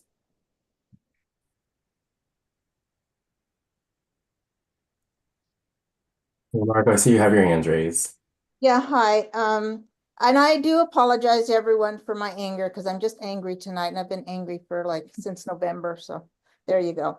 Anyway, I objected to this when we brought this up before because I really believe that it's the residents that we had focused on to receive these air purifiers. I understand there's difficulty getting them out. And I also asked last time if we could have an incentive to the people that receive an air purifier, if they reached out to a friend, if they could have a little something, and it was a very adamant no. I don't understand how we can get a 15% admin fee to Valley Can, but we can't give a drop in the bucket to our residents. Not that we have to go that way, but what are we doing for outreach? How are we, I mean, yes, it's good to go to the schools, but they don't come with that in their mind. And yes, it's excellent that Valley Can is also providing these at car things, but and I know that people are afraid. If you come door to door, they're afraid they don't want to get picked up by authorities, etc. So they don't want to give out their info. But there's plenty of other people, plenty of other residents that do not have these air purifiers. And I do not understand why this is such a dilemma. And what can we do about it? Any thoughts? Hey, this is Cassandra. I can speak to that just because, I've personally been out there numerous times and witnessed this quite a bit. We have reached out to a whole host of different partners. We've been in the libraries, we've been in the community centers, and I am happy to see that those notices are posted on the bulletin board. I was so excited. I was like, yay, they still have it. I was just recently up there scouting things out. And we do work very closely with the schools. We put information out through Peach Jar, and we attend a lot of the events up there. So we're there directly face to face, but it is still a challenge. And even, this last event, it was a food distribution event with, 300 plus, but just very small people that want to take it. And we keep trying and we're telling them this is what it is. This is, it's completely free. And it's an obstacle. And, it's one that we even feel the frustration, but it's not something that we're gonna, let us stop. We need to get these out into the community. But it's a huge hurdle. And I mean, I'm sure Hector can even speak to this. I mean, we were at last year's event for Stockton Unified Earth Day event, and we had over 100 units there in person, and we couldn't even, I mean, I forget the number that we moved, but it was very little. We came back with most of those, and it's disheartening. But we're not going to stop. It's still very important. And we're open to any other way that we can connect with residents. And, I've been trying very, very hard to connect with the churches, and that's also a struggle, but, I'll keep placing those phone calls and hopefully, somebody will budge. So yeah. Has there been a door-to-door effort? This is Stephanie. We have had partners that have done canvassing as well. But I think it is, maybe to Cass's point, and I think it's something we've talked about it a lot, is I think it is a lot of the trust factor, is people feeling that it's too, maybe fake because it's too good to be true that someone's giving out something real, and just a lot of, I think, hesitancy in the community. We are a government agency, so we do have to, and this is a program that gets audited, so there are things that we have to ask for part of the program. It's really light. We try and make it as easy as possible, like a driver's license, things like that. Even that, I think, does worry people. And it happens a lot that it's just, I think folks they're nervous. Sometimes it helps when one person applies and then other people kind of trust a little bit more and they see their friends doing it.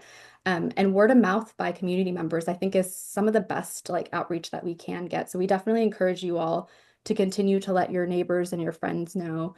We are trying so hard to be out in the community. Cass is our obviously our Stockton outreach liaison, but our purifier guru. She's out trying to get these filters out.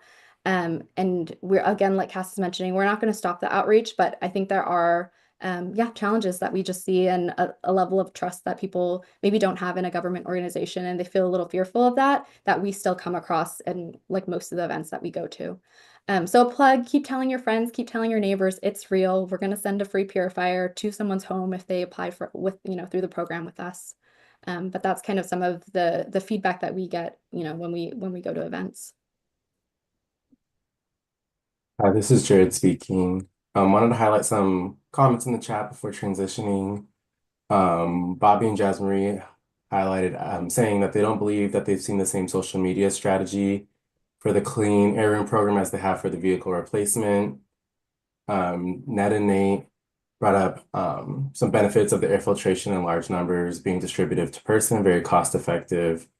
And then also highlighted Ned needing to aggressively contact primary care physicians, pulmonologists, to reach out throughout the district.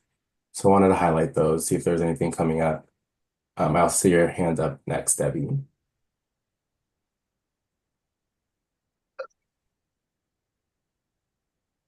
So can anybody hear me now? Or do I have to do anything else? We can hear you. We can hear you. Okay. I just think that maybe insurance administrators, or I know my insurance is actively trying to help me get a ramp for my house. And they're trying this to help they don't pay for it, but they're looking for someone else to pay for it. So this might be something that you guys can do and contact not only, I wasn't sure if that's Ned that said, contact the pulmonologist. Yes. Internist. Yes. The doctors need to know about this, that it's free. And I mean, at the very least, they'll put flyers as you leave so you could grab one, somebody could grab one, or in their lobby. That's the very least. I know with my doctor, he would be happy, to pass it on.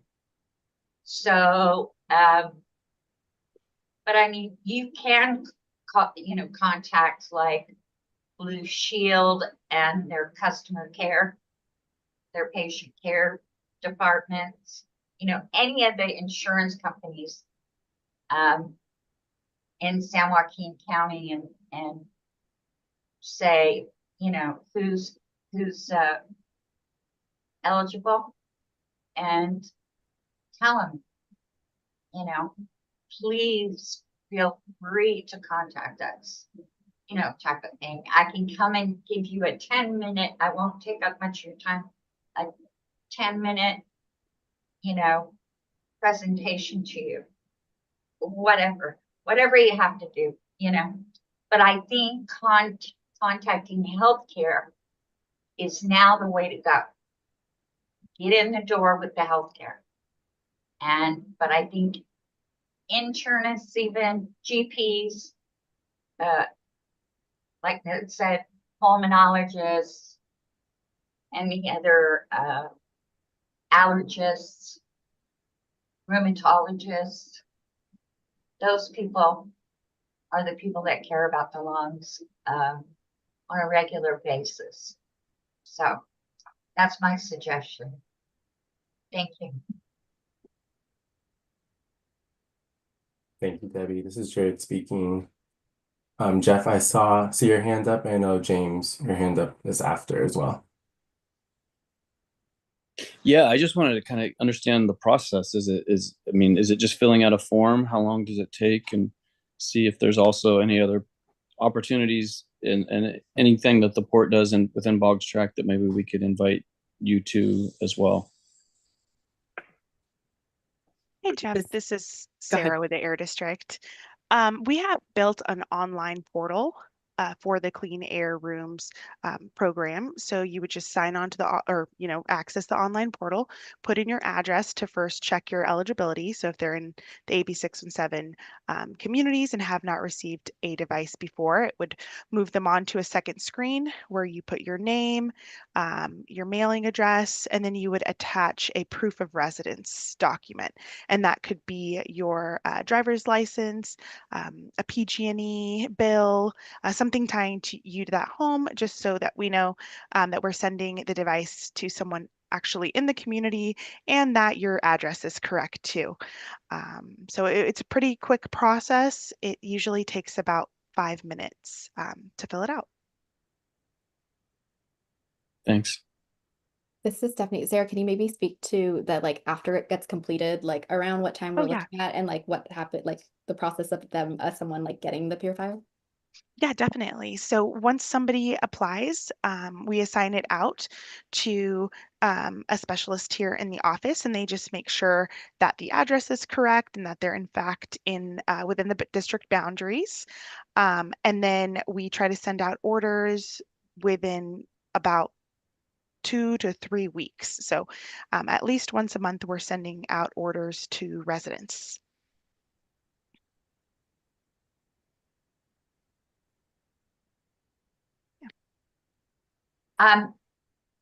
I just want to add something real quick.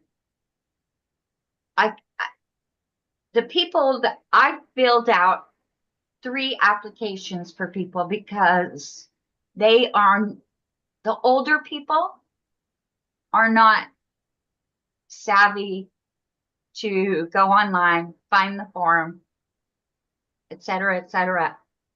I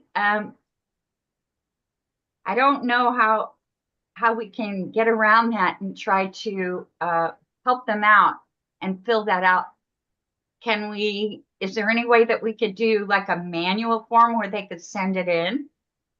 Definitely. Yeah, we have paper applications. Yeah. When people can call and we can mail them out paper applications, or we can email it out to the CSC and you guys can print them out and give them to folks and they can mail them back or email them to us. But yeah, we do have paper applications for those who don't have a computer or don't want to use the computer, or they can even call in. Sometimes we can take their application over the phone. They would just have to give us their proof of residence somehow, emailing us a picture of their driver's license or mailing us a copy of their PG&E statement. That works too. We can definitely work with them. That's a great thing to do. That's great. I'm glad to hear that we're doing that. That helps. Thanks, Sarah. And Sarah, do you want to drop the number that they can call? Yeah. If there's anyone who knows someone who like maybe doesn't feel comfortable going through that online application, pretty much throughout our whole office hour, which is, most of the day, we have staff on hand, bilingual staff, that are ready to help, walk folks through the application. Like Sarah is saying, they'll walk through the application, fill it out, and follow up for that proof of residence that's needed. But we're hoping to make this program as easy as possible. We've tried to streamline the application a lot. We've tried to be super as flexible as we can with the proof of residence to make it accessible for folks. So we are, doing whatever we can to make this program hopefully easy for folks to apply. But again, yeah, any feedback that this group has, we're all ears. Steph, if I may. Go ahead, Heather. Hello, everyone. This is Heather Hanks speaking, Outreach and Communications. A lot of good ideas being shared tonight. I do want to follow up on a couple of things. We definitely went the pulmonology route. We can keep going that route. A couple of things we've sort of pushed into is that their client base isn't generally within the boundary or maybe at a sort of a lower income at a need. So we're trying to find the specific sites that might meet that intersection just a little bit better, so we have more folks that qualify. I think Bobby and Jazzy were talking about social. We definitely have brought it up again. I know we've got an outreach subcommittee coming up too, but yeah, I think it's time we try it again. There's definitely not probably going to be the older folks that Debbie refers to on social media, but there's a whole cross section of folks, and we can do a campaign there and maybe double down with some mailers. I think that the suspicion, or the air of worrying about privacy and any of those things might peel away a little bit if we kind of end up in that space where they're getting it in the mail, they hear it from school, a peach jar flyer comes home, their neighbor got one, that sort of thing. And not that it makes it any better or worse in Stockton. I think we mentioned this before. Similar struggles across our communities. We've had 5,000 purifiers to give out in all of the communities. And we're kind of at the same pace for all of them. We're still progressing, which I'm happy about. Obviously, the numbers aren't as great as we'd like to see, but it isn't. It's still progressing, I guess, is the point I wanted to make.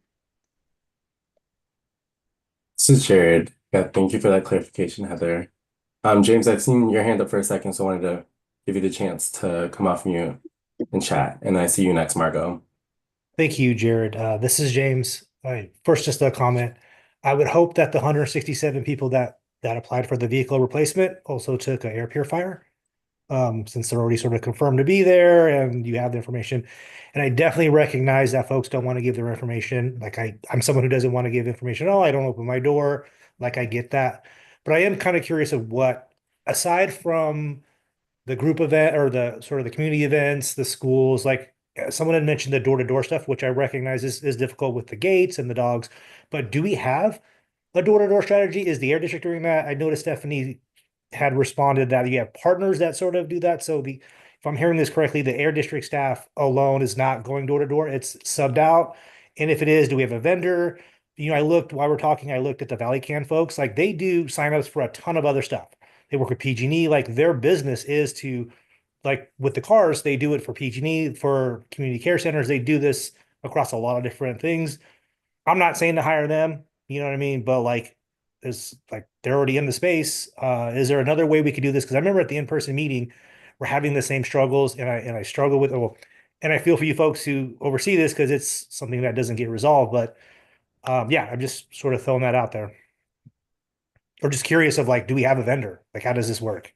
And maybe they get a piece of every purifier or some sort of financial incentive because they're clearly making some sort of money on the signups for the cars.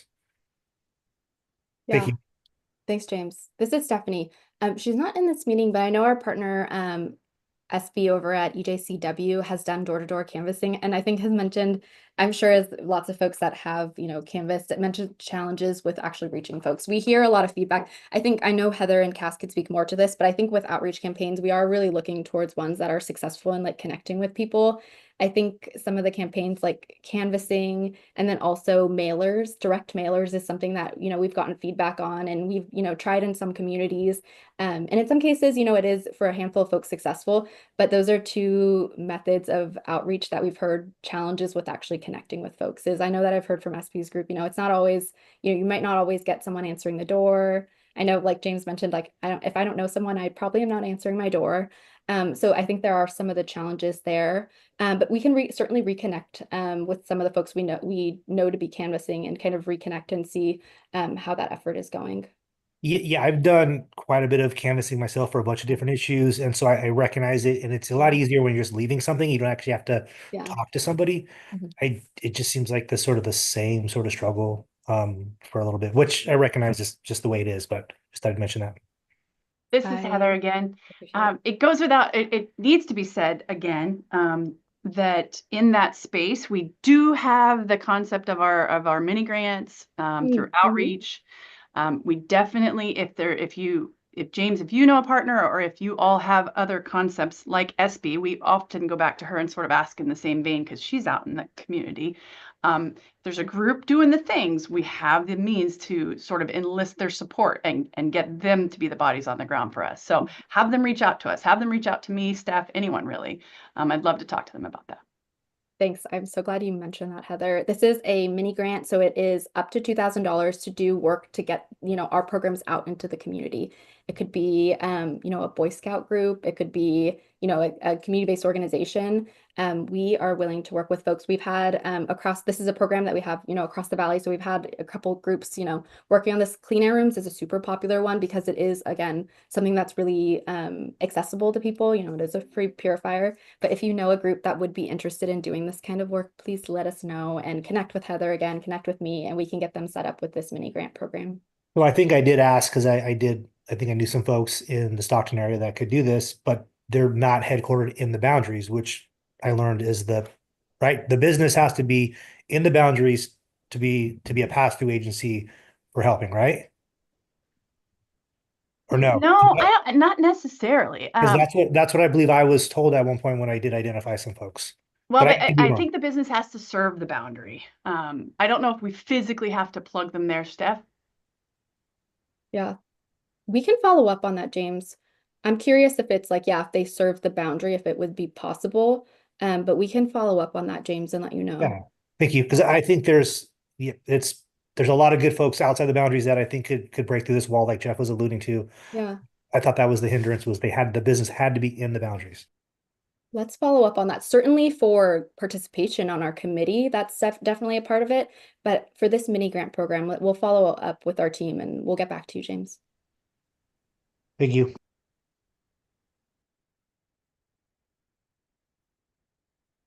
This is Jared. I see your hand up, Margot. Yeah. So I'm very pleased to hear that we can do mailers. That was one of the first things we asked many years ago when this all first started, and we were told, no, there was no way to do it. So all of a sudden, we can do mailers, and I think mailers could be very powerful. It could be in the form of a coupon, here's a coupon for a free air purifier and blah, blah, blah, and include a few other of our options, but I have never heard this discussed this way. We could never include it in any kinds of mailers or mailings. I can speak to that, Margot. This is Heather again. Hi. So we are at a point where we're trying to push ourselves to the next level. I can tell you from a marketing standpoint, we definitely are not fans, generally speaking, of mailers, right? That all the research and all the things we were told when we went through school is that you need to have interactions, like 7 to 10 interactions with something, with an external product or service before you really start to imprint it in yourself and trust it, right? And so we, doing the math and the number of people in the boundary, certainly went, gosh, we can't, send a mailer half a dozen times through the year to hit that presence. But what we can do instead is hit a couple of specific areas. We can kind of cut down that framework and target a few spaces in there. We won't hit everyone, but we can kind of tip our foot in the water and see if we get a response, send a couple rounds of it. It's not going to be kind of what you would think, and every person in the boundary goes to their mailbox and sees an ad. We certainly don't have the means to do that, but we absolutely can work a new angle to get new business, if you will, Margot. And I remember when we asked previously, we asked if it could be included in PG&E bills or water bills or something like that, something that the city maybe utilizes, and we were told no, that couldn't. Well, I can speak to that one too. We did explore that. We have explored that. Unfortunately, the most of those services won't self-select, right? So you go to the city because you're going to hit every address that takes their service, and we would be hitting addresses that don't qualify. So that's why we haven't ventured down that path. This is Dr. Farrell. I'd like to make this suggestion.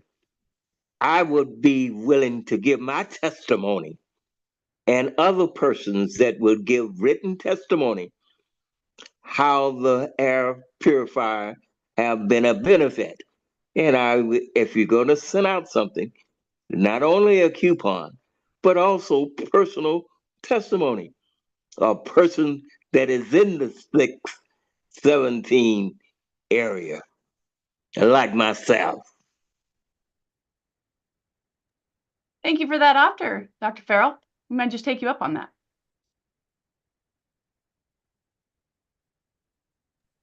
Yeah, I'll just chime in real quick. This is my last sort of comment on this. Why don't we pull like a registered voters list in that area? It's public information. The person's already is documented of living there. You could call them, mail them something, but that's a suggestion.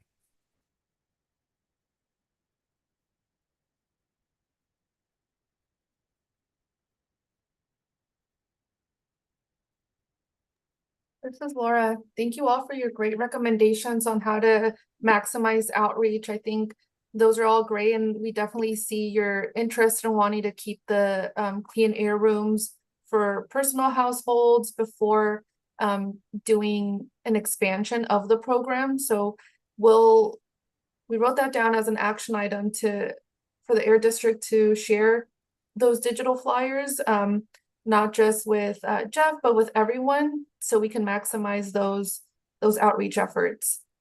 We are coming close to time, but before we transition, just want to check in, see how everyone's doing. Are there any other questions around clean air rooms that we want to elevate before we transition to wrapping up and signing off?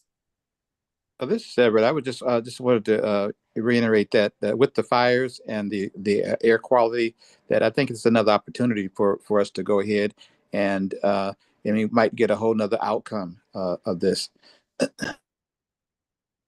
Also, I'd like to put in there, maybe we can take some of that heavy duty money and buy some more air filters for everybody.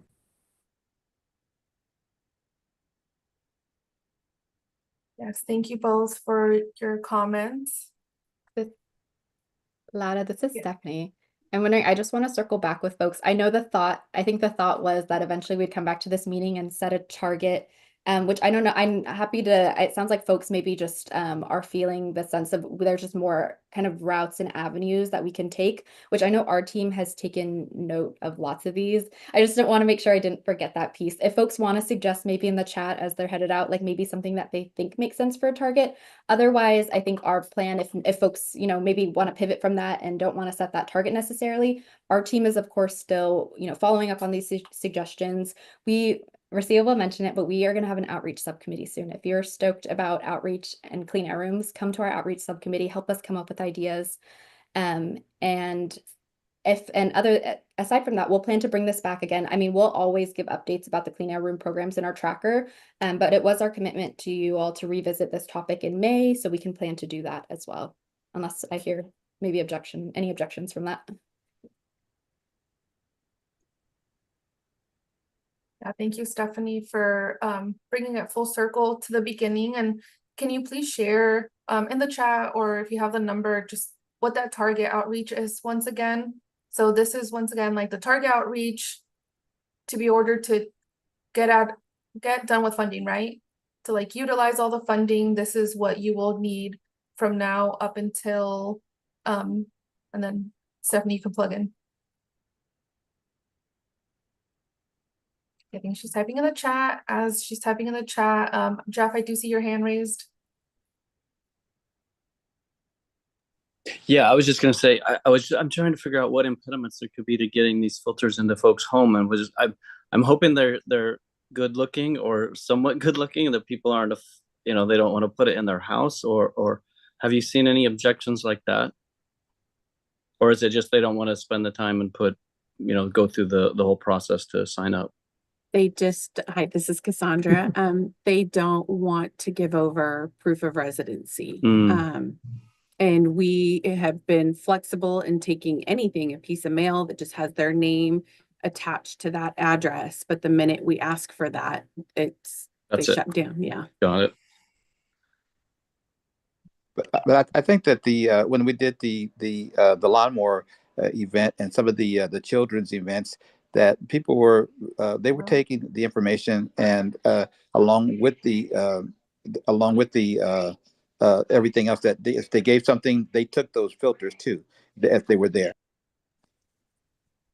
Thanks, Everett. And that's totally the case. Everett's mentioning the lawn and garden event that we had back in, I believe, May or June, one of those months. We had it, and because we knew people wanted to participate in that, we tried to encourage every single person. I think even James made the comment that if they're participating in one of our programs, we want them to participate in all of them. So when they came for that lawnmower, we tried to encourage them, and a lot of folks did take advantage at that time. I think because they were already there participating in one of our events.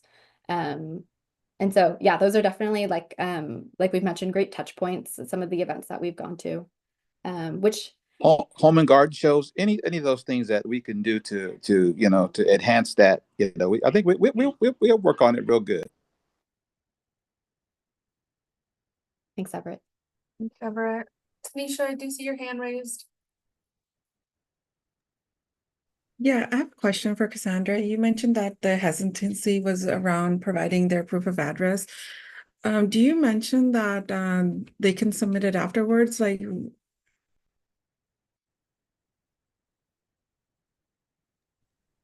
Hi, this is Cassandra. Sorry, I was trying to unmute myself. Submit it afterwards. What do you mean? okay, because when we do signups, I haven't come across anybody saying no, that they don't want the free air purifiers, because people are actually excited about receiving one. And I think the only block that comes is when people are asked for proof of residency right then and there. But then when we let them know that they can, when somebody from Air District will reach out to you, and you can kind of complete the application by providing your proof of residency via email or whatever form that you guys ask for, then they're really open to signing up for it. Yes, this is Cassandra. Yes, we do that. We take both forms with us because sometimes people won't have what they need. They don't have an ID, they don't have a piece of mail, and we'll let them know. But whether or not they still go through the program, that I'm not 100% certain on. But based off of the numbers that I see on a daily, on a monthly, update, it's still very, very minimal, even though we're giving that to them and telling them, oh, you can do this. We'll go ahead and save your spot. Somebody will reach out to you. And so they take all the information. I think maybe we should start putting that on the flyer so that people are aware of it and they have that information ready when they come to events. That's on the flyer already. Is it?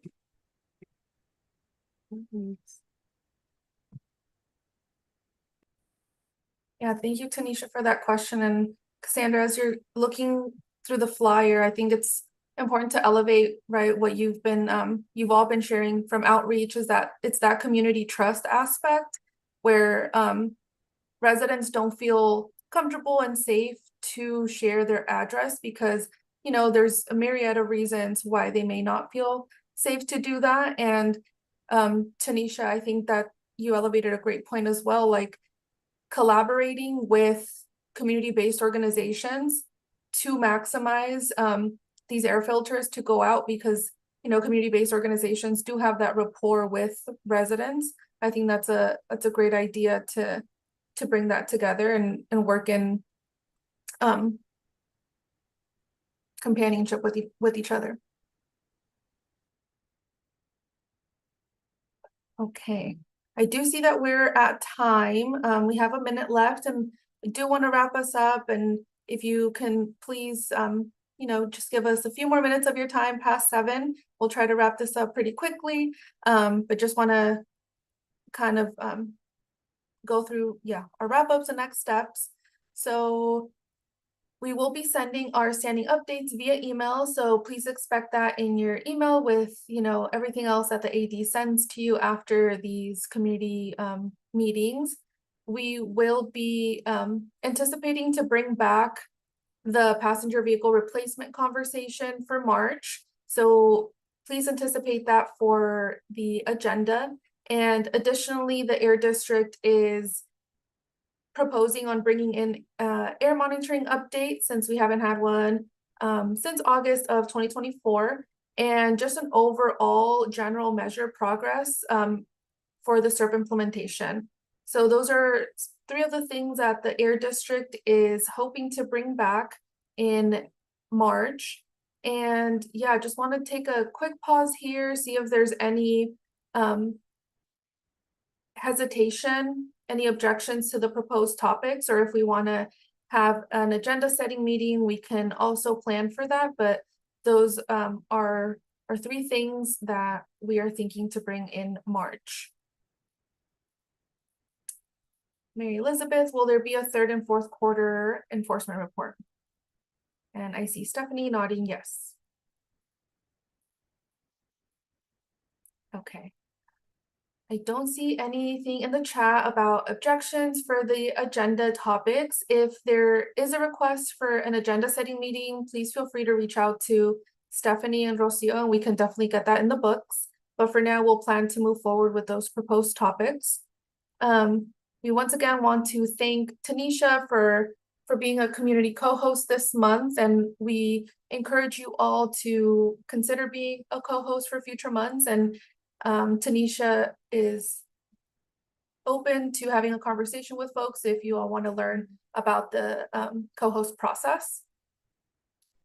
And let me just go through, I'm losing my slides.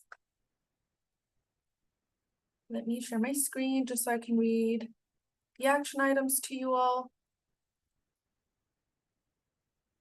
Okay, can you see my screen? I think you can, just need to make it a little bigger.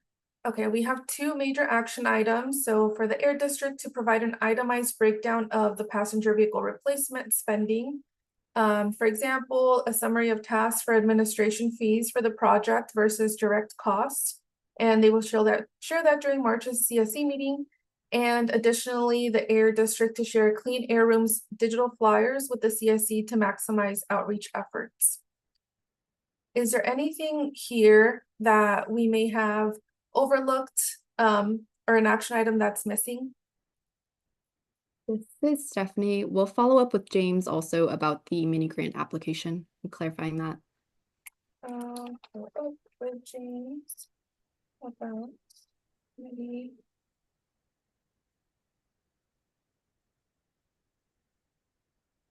And I do see your hand raised, Bobby and Jasmarie. Hi, this is Jazzy. I think that there was also something about the emissions breakdown for the heavy duty trucks. I even think Laura, even in that first, I think it's related really to the first item of the and then in the parentheses, emission reductions.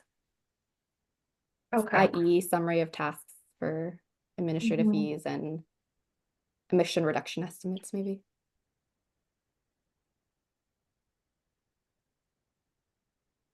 Okay. Perfect. All because this is related to our update that we'll bring next month about replace. Perfect.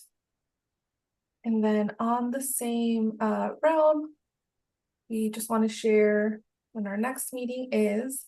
So agenda setting meeting is TBD, and that's contingent on if you all request an agenda setting meeting, but if not, we'll move forward with the agenda items that we proposed. And our next CSC is Wednesday, March 5th, 2025 at 5 p.m. via Zoom. And I think I'll pass it to Stephanie and see if we still want to share about the in-person. Yes, this is Stephanie. It's something that we look forward to every single year, which is our in-person meeting that we do with you all. And we are tentatively planning for April, our usual kind of first Wednesday in April, and hoping to host it at the Stripley Community Center. We're finalizing things with that. If you have any, and Rocio will send a follow-up email about this, if you have any suggestions for what food you might want to eat, let us know. Thank you, Stephanie.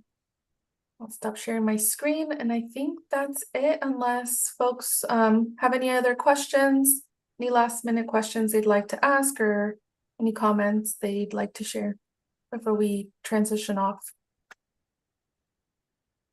Just wanted to thank everyone. It's so refreshing to see you all. It's been 2 months and I missed you so much. And this meeting is exactly why we love the engagement with you all.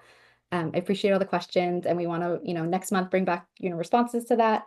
But just want to thank you all so much for your time, your thoughts, your feedback, and just all the engagement. We all appreciate it.